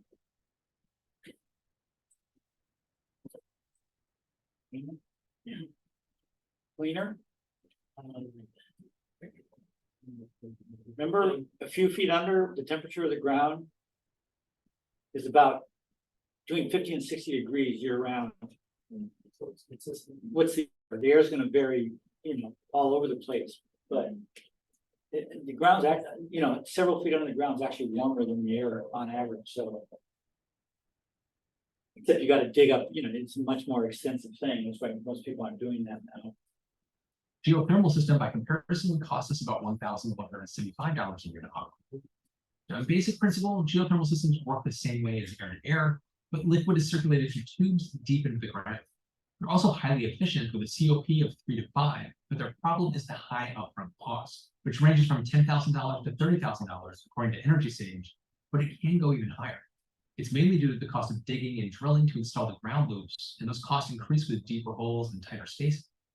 Although they are costly when compared to traditional fossil fuel systems, they can save between 25 and 50% of heating and cooling costs. According to the Department of Energy, they have a payback period of 5 to 10 years and can work efficiently basically everywhere, since the ground has lower temperature variations compared to air. Heat pumps aren't just about space heating and cooling your home. So that payback is a really important concept to think about. 5 to 10 years, if you're planning on being in your home 15 to 20 years, then after 5 to 10 years, you stop paying for the installation of the heat pump, of the geothermal heat pump. And from then on, everything's free. So, but if you're gonna move in 5 years, then you're not gonna pay it back. So, it's not beneficial for short-term stay. So you have to consider all those things. But, a lot of people live in family homes or estates that their families lived in for centuries, and they're gonna stay, so then all these things are good in most cases. Before we get into the other options, I'd like to thank today's sponsor, Curiosity. If you'd like to watch more videos and topics just like this, you should really check it out. They have thousands of documentaries and nonfiction, award-winning exclusives and originals to be used to generate hot water, especially if you combine it with your heating and cooling system. They can be integrated into hot water heaters, immersion heaters, and circulation heaters. Standalone heat pump water heaters are an efficient alternative that can provide considerable electricity.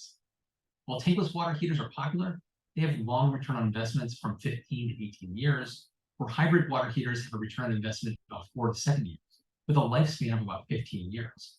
In addition, they include a backup electric resistance heater in case the ambient air isn't warm enough to heat water to the desired temperature.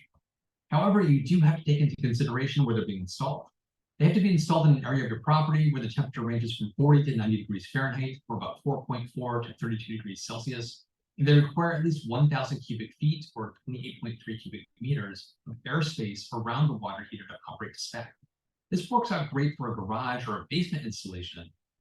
This is the Vanish holster right here. It is arguably the world's most comfortable holster.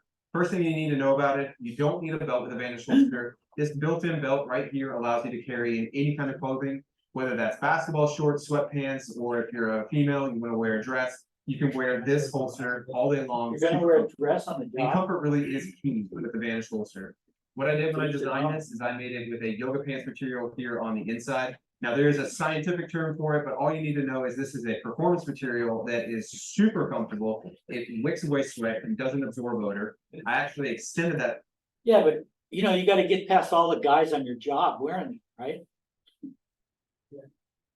Would anybody buy one of those? Space travelers.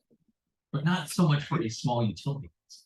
Another potential problem or benefit, depending on where they're installed, is that these hybrid heaters extract heat from the ambient air where they're installed, which makes the room might be something I should want.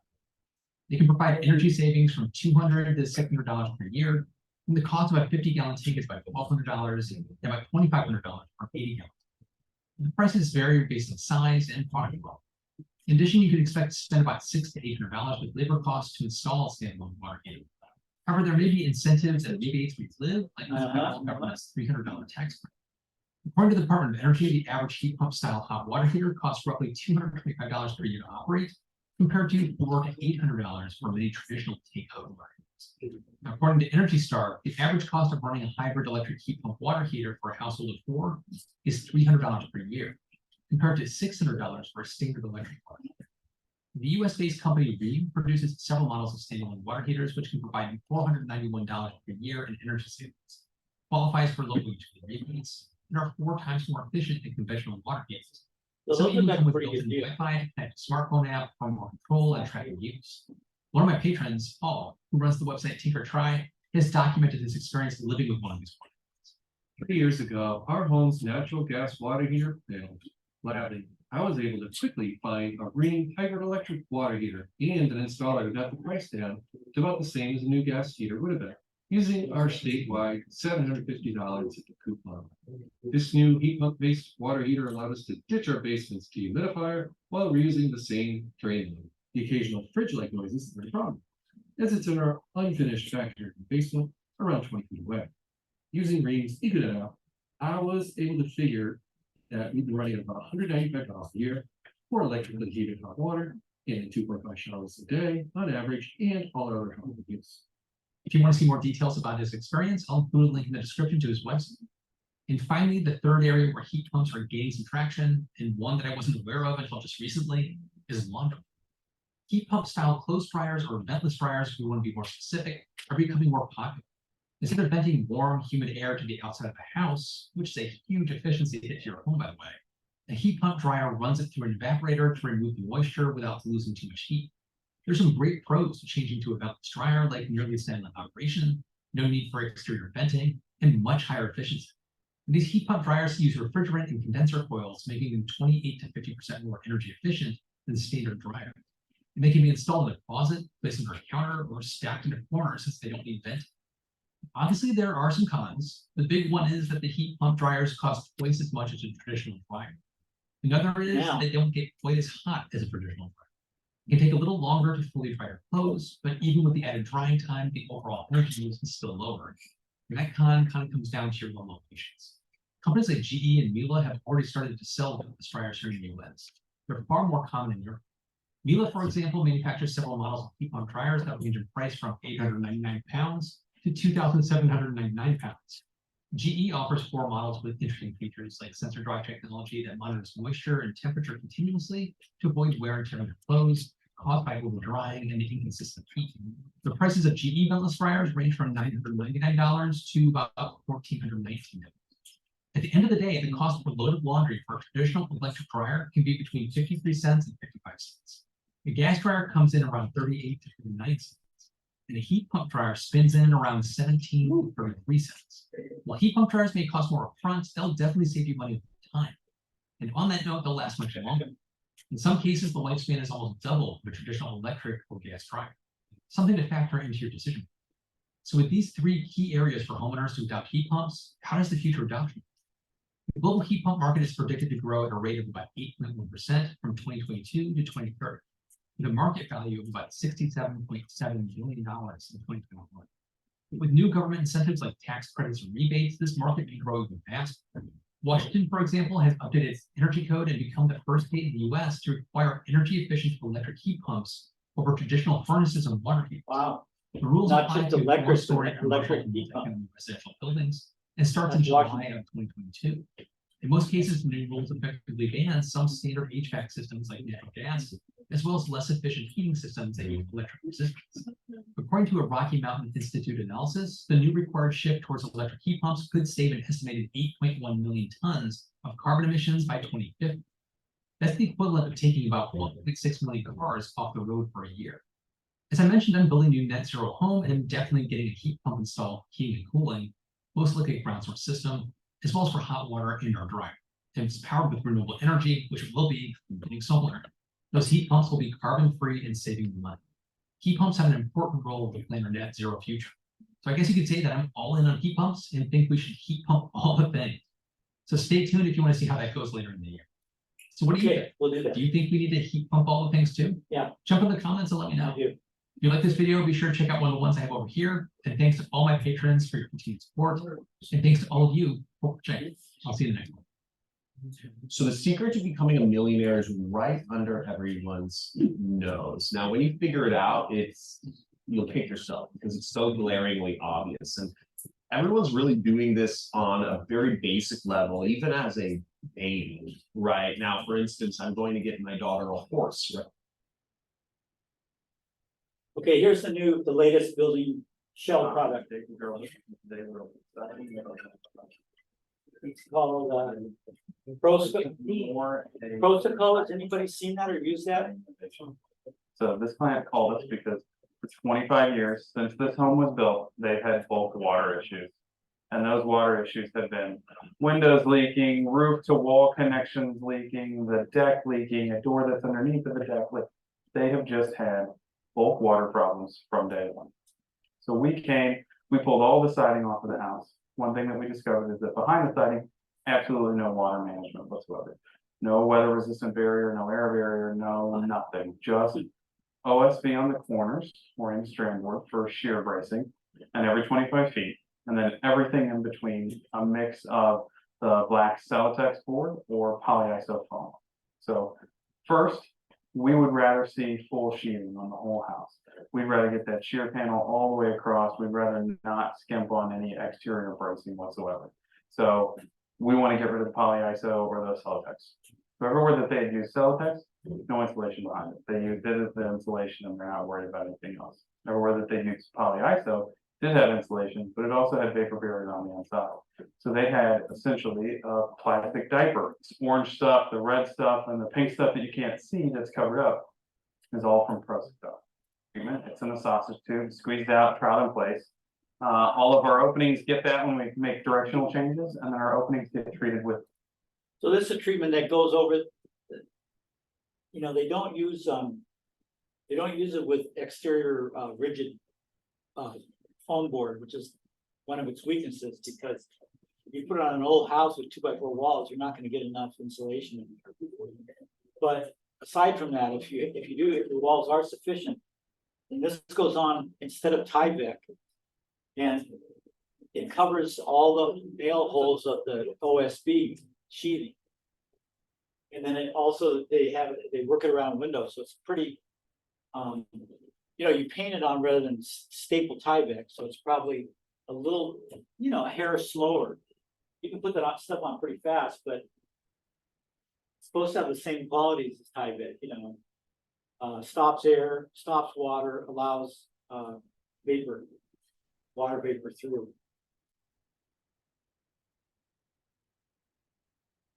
And then everything gets fast flash.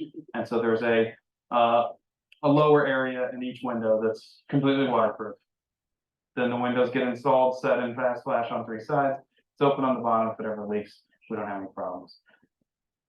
After the joints and nail heads are filled and the windows are all prepped, we come back and roll on this problems. If it ever leaks. So they, It's open on the bottom if it ever leaks. so they We don't have any paint the seams and the nail heads with this. After the joints Same company, but and nail heads are filled then they and put the this windows are all over and prepped, we come back and roll on this Cat 5. What we like about this product is if you check it with the mill gauge, everything from that point on is just waterproof. So as long as you get it to the mill thickness that they ask for, wall to wall, floor to ceiling, corner to corner, however you want to look at it, it's one monolithic unit that is waterproof. So it doesn't matter what kind of cladding we put on after that point, no water's getting through this. So it doesn't matter if the caulking fails on the siding or if the siding was installed poorly to begin with. It doesn't matter because we're protected. So you would put that on, then if you wanted to put rigid insulation, you put on top of that, and the nails that put the insulation on would go through that, but it's like a vitrisane product that kind of seals around the nail. And then you could put strips on that because that water protection with the strips between the siding and the last layer is really becoming the dominant method. So I think they have a picture of it. So they're trying to find I don't between believe the that layers nail of the Not a hole, it's a hole that's filled with a nail. of And the it exterior. won't be a leak. And the propping renovation is gonna fair flow to dry where we're not worried about it and say, well, so for 25 years they've had problems, from here on out they won't. This stuff's been exposed for a couple weeks now, we're finishing up on another side. It's been rained on a bunch, we haven't had any issues. I actually had the client send me a video the other day of water. There's no experience of that assembly in the neighborhood. Check out other videos on YouTube, check us out on Instagram. Don't forget to like and subscribe. Thanks for watching.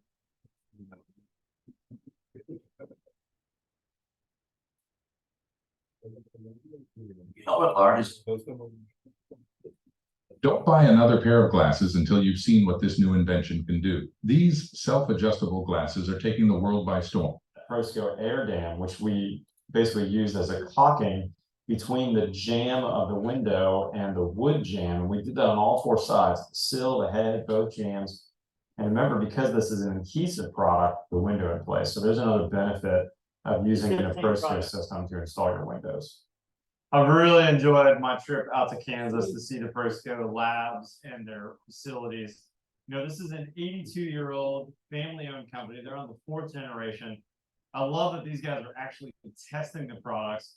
And what we saw today was that by using their family of products, for instance, this Cat 5, which was named because it can actually handle a Category 5 storm like we showed in that testing, we can go from a very moisture sensitive material like OSB that we use all over America, and we can use their waterproofing products to get a very watertight, very airtight, very energy efficient assembly and house that's going to last for not just decades, but generations. And all that Mother Nature throws at those houses, whether you're building a coastal house that's going to get a hurricane every year or two, or whether you're building like I am, more in the middle of the state where I have an occasional tornado. Otherwise, check out Proseco.com. These guys have been sponsoring my videos for a couple years now. If you don't already subscribe to our channel, hit that subscribe button and on. Okay, how about one more? No, 2 more. Pretty short. Steve, we're here today to talk about the 4 control layers on the wall. But before we get to that, can you tell us a little bit about what we're trying to achieve with our building assemblies? I think that you So this is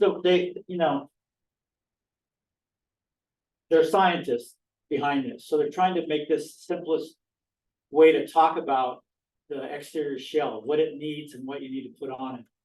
So this is I haven't heard this particular spiel before, but it makes a lot of sense. So just try to go through this a little bit.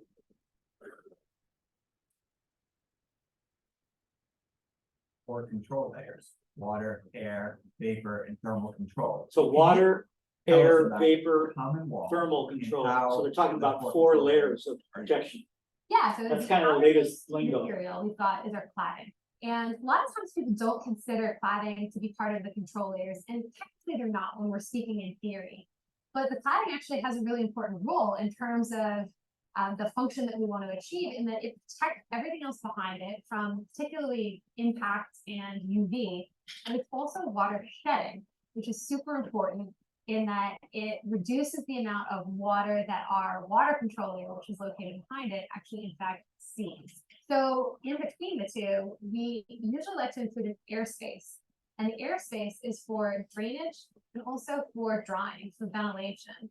And those 2 things are super important. Is the single So this is most becoming, effective, least over the expensive years, way of I've been ensuring talking that about this. It was we like are suggested for a long time. Now it's pretty much as designed. the way to make a water.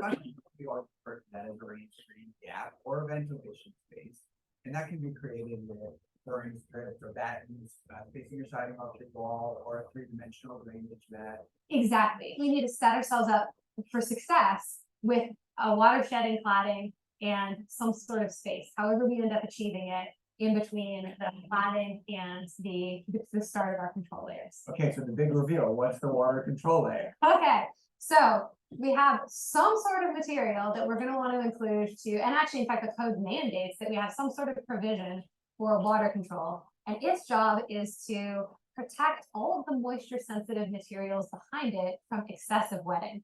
Now, what's kind of crazy is that its job is not to prevent all of the materials from any wetting. We're really in the water management business, it's not the water blocking business. So that's important when we start to consider what kind of water control layer we want to use and how we can detail it, that kind of stuff. I think it's important to note that in North American construction, it is usually most helpful for us to use the same material that we use to control water to also be the air control layer. So when we're talking about our water control layer, typically it's not just our water control layer, it's our water and air control layer. So Tyvek does that, protects from water and protects from air. And Zip does that too. So And there are basically Those are 3 examples. categories of products that we can use to, in fact, accomplish this. So the first are the standard mechanically attached membranes, and the classic is 15-pound felt or 30-pound felt, or now it's number 15 felt or number 30 felt. But those membranes are mechanically attached. So there's a lot of holes in them. And then we put even more holes in those when we attach our cladding, which is fine from a water management perspective, but if we puncture a lot of holes in something and it's not fully bonded to the sheathing that's behind it, what may work great as a water control layer doesn't work as well as an air control layer.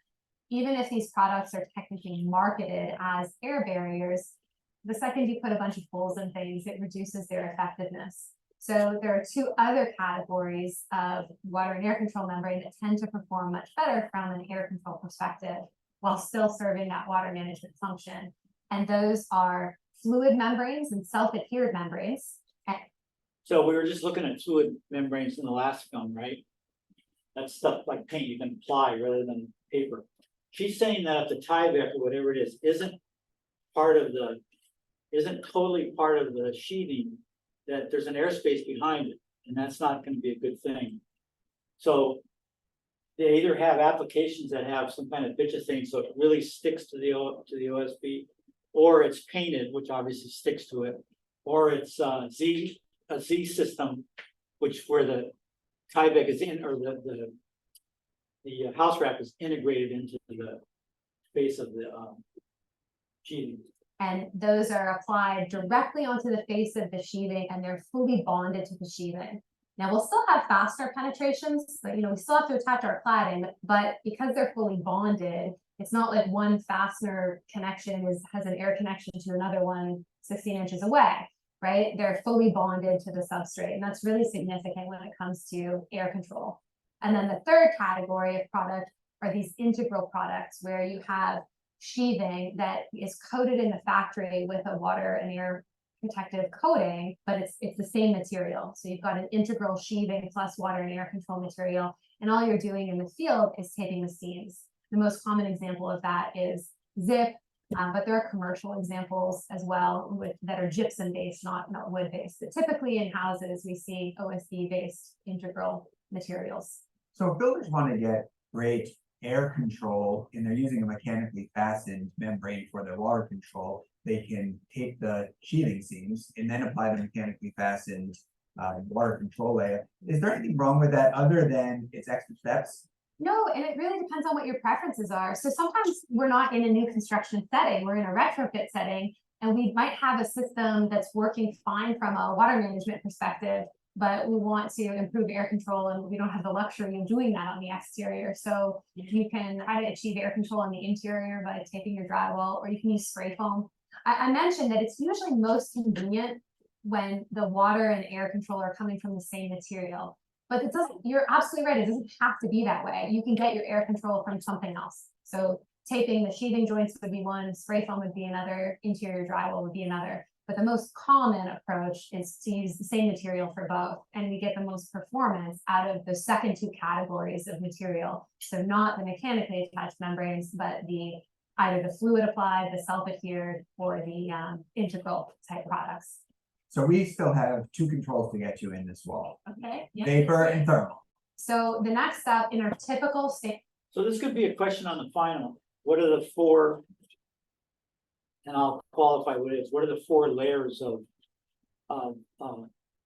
intention in a code-built wall? What are they? They're water, air, vapor, and thermal. Yeah. Now, we've been doing that all along, separate things. We're just getting tighter in the way we think about it. Standard 2x6 cavity insulated wall. We've got our insulation. So our insulation is provided in between the sides, and you can use all kinds of materials to insulate. So fiberglass bats are a very common choice. We find though that with fiberglass bats, we sometimes have that delta between typical installation and perfect installation tends to be very big. So there are other types of products that tend to fill that gap a little bit better and insulate as a result a little bit better. So blown cellulose, for example, tends to fill the cavity a little bit better. But we can also use spray foams, you can use mineral wool. There's lots and lots of options with respect to the thermal control layer, but most of the time the place we put it in a standard wall is in that cavity. But it's obviously, we've got some discontinuity in it. It's interrupted by the studs. An alternate that improves performance would be to include exterior insulation in addition to this cavity insulation. And typically that insulation goes outboard of our air control layer and our water control layer. So we've got cladding, air space, exterior insulation, water and air control, sheathing, cavity insulation. The last layer in this wall would be on the interior and it would be a vapor control layer.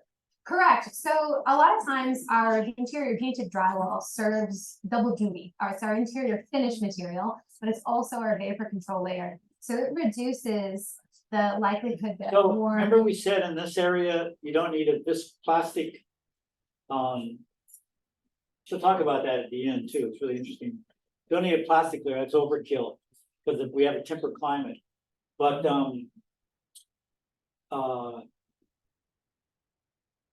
interior moisture laden air will. oh yeah, so they're showing a sheetrock.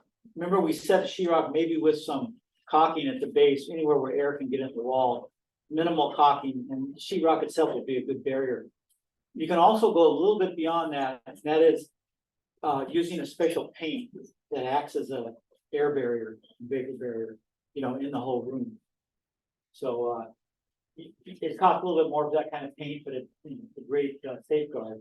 Travel through our assembly and hit our cold sheeting, assuming we're in a cold climate, and cause condensation to occur. So having painted interior drywall reduces that just enough to keep us out of trouble, and the exterior drying through the sheathing and through our water and air control membrane gets us the rest of the way there. So we limit wetting and we provide enough drying to where we don't have any problems. Now, in some places, even that's not enough, right? If it's very, very cold, you can't provide enough drying.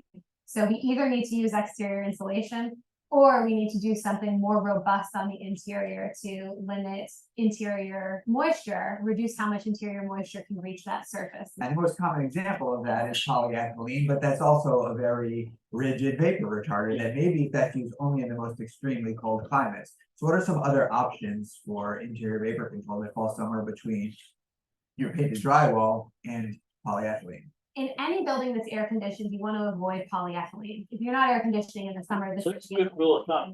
you use If you ever polyethylene. use air conditioning. If you're you air can't conditioning use your building, this you end up creating the reverse problem, right? The polyethylene is completely impermeable, cold in summer, so you get warm exterior air that goes through your wall and condensation will occur on your polyethylene. And because it's completely impermeable, zero drying occurs. So you are much best served finding an alternative to that approach if your building is air conditioned.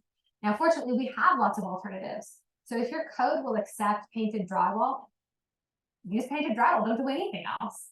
If your code does not accept painted drywall, craft-based bats work just fine. It's inexpensive and it works great. Alternately, you could use a smart membrane in that location. These are developed specifically for this purpose, and they still permit interior drying in the summer while limiting wetting in the winter. So they solve our wintertime problem without creating a new summertime. Yeah. So it sounds like So they have these new products that just take the place and do all the, eliminate all the bad stuff of polyethylene plastic. So, I mean, they've really got it solved, you know, for, you know, it's the variation in climates and variation in season that makes it difficult. But it sounds like, Yeah, standard 2x6 cavity insulated wall is a thing of beauty in a lot of ways. You want to stay away from interior polyethylene in any building that you are air conditioning. And you really want to make provisions to provide drainage and ventilation between your cladding and your water and air control membrane. And you'd improve the wall by Adding exterior insulation.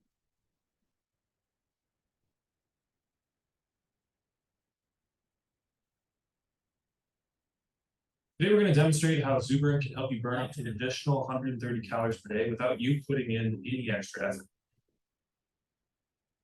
Christine, we're here today to talk about sport. okay, 3 minutes and 38 seconds, and we're done. Much of the work on our renovation is going on out back here. This is a new family room addition, and it is about 400 square feet of new space. Now, last week we raised the gable end wall, and after that, well, Tom and his guys were off to the races. They brought up the other side walls, and then he laid in a huge ridge beam, and on top of that, he framed himself a room. And this addition was built pretty much the way Tommy's been building for decades. except there's one thing different. It's green. I was wondering why, so we asked Joe Siebert, the building science engineer, to come in and tell us why. Joe, why is our addition green? Keep the water out, keep the air out. This guy's probably the most famous Centuries. building science engineer. I don't agree with half what he said, We're but getting better at it. All right. he's What very did we famous. used to do? Well, we didn't do anything 300 years ago. We built out 1,000-year-old pieces of wood and it's okay for them to get wet as long as they dried, and they did because these walls were completely uninsulated. Right. Then the big improvement was that we should put rosin paper over the cracks. So just putting the paper over these seams meant the air didn't flow through your house and that increased comfort. Amazing. All right. Yeah, that's true. And then that change happened about 100 years ago, the turn of the last century, in the 1900s. And then in the 1920s and 1930s, we began to add insulation into the cavities and eelgrass. Nineteen thirty, that's not that long ago. Yield grass, straw. Reduced energy flow, and people realized that we have to actually start focusing on rain as well. So the next innovation was to treat the rosin paper with asphalt. And so we ended up inventing or developing old-fashioned tar paper. And that's the black layer that we're looking at right here, impregnated with tar. And so the tar paper served two functions, air control and water control. Remember, it was the air control first and water control second. But today I see house wraps on buildings. It looks just like this. It goes all around the building. What is this doing? Well, in the 1980s, it was a fabulous improvement. It was doing exactly what the tar paper did, but did it better.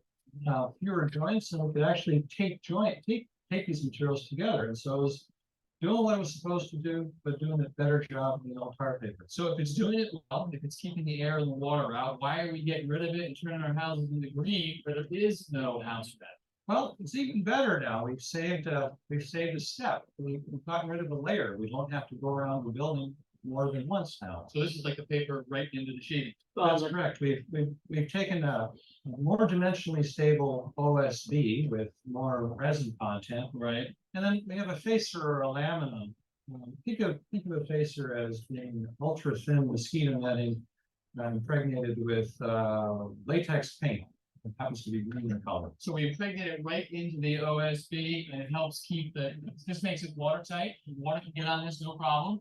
And we have to do the joint details, so we have to take the joints to handle both the water control and the air control. So it seemed like this, and you're saying if we put the tape over it, it looks like this. The facing actually helps the tape stick, do its job. And so this is keeping out the air and the water, just like we used to with fall, so in one step. In one step. And this technology is pretty much the death knell for the traditional house wrap. Really? So no more house wraps. We're gonna start building green. We're gonna be starting green. Could be pink, could be brown. All right. Well, thank you, Joe. So the only problem with that is the cost. So I've never used it myself, the zip system, but I understand it's pretty costly. So you'd have to figure out, what that cost is. If you have a small building, it's gonna the cost difference is gonna be less if you have less wall to cover. But it sounds like, and then there's a bunch of videos, which I won't bore you with, of Matt Risinger and some other people testing Tyvek versus zip board in terms of how much water gets through. And they used to say that when nail guns put the zip board up, the nails sometimes would go in a little bit, as nails do, and that would create a water thing. And they found out that the water doesn't even go through there. So they're both pretty good, but it sounds like the zip board is actually, all said and done, is actually more efficient and better. But maybe I'll find a cost for you guys for next week and see what that comparison would be. But if you got to put sheeting on, you're already having to do that. So you do that. And then with Tyvek, you'd also tape the joints. So you're still taping joints. But it's a more integrated system and apparently better. But that's the latest. I thought it might be interesting to show you how the latest thinking. They've been going back and forth on these things for my whole life in building. Ever since they started using visqueen in the Northeast from Canada, Canadians started using it. That was like Tyvek. Bitchin', we got something that's really going to work now. And in 50 years, that's evolved and we found problems. And so that's what chemistry and science and the ability to test these things. There's one of these things, and again, I won't show you that, but it's Risinger going to a lab of a guy and he's testing all these products. It's really pretty interesting. And telling the results of all of it, so. That's another thing science has allowed us to do, is to test things and get pretty good, idea of the results. You know, you can sell and use anything, but if it's not actually gonna work, it's not worth it. So that was a quick tour of the most recent relevant building science. So it's involved, we've got the auditing side, you know, people wanting to take advantage of building science and building performance in their homes, which we looked at with the audit. And then you've got the fix-it side of new products that we're using and new machine technology that we're using to detect problems. So all that's good, you know. And the heat pump, that was a pretty encouraging film on that. That looks like it really is the way of the future, except for passive solar. Because when electricity runs out, at least we'll still have passive solar heating. But we won't have heat pumps. All right, you guys, Saturday come here. And otherwise we're good. Thanks.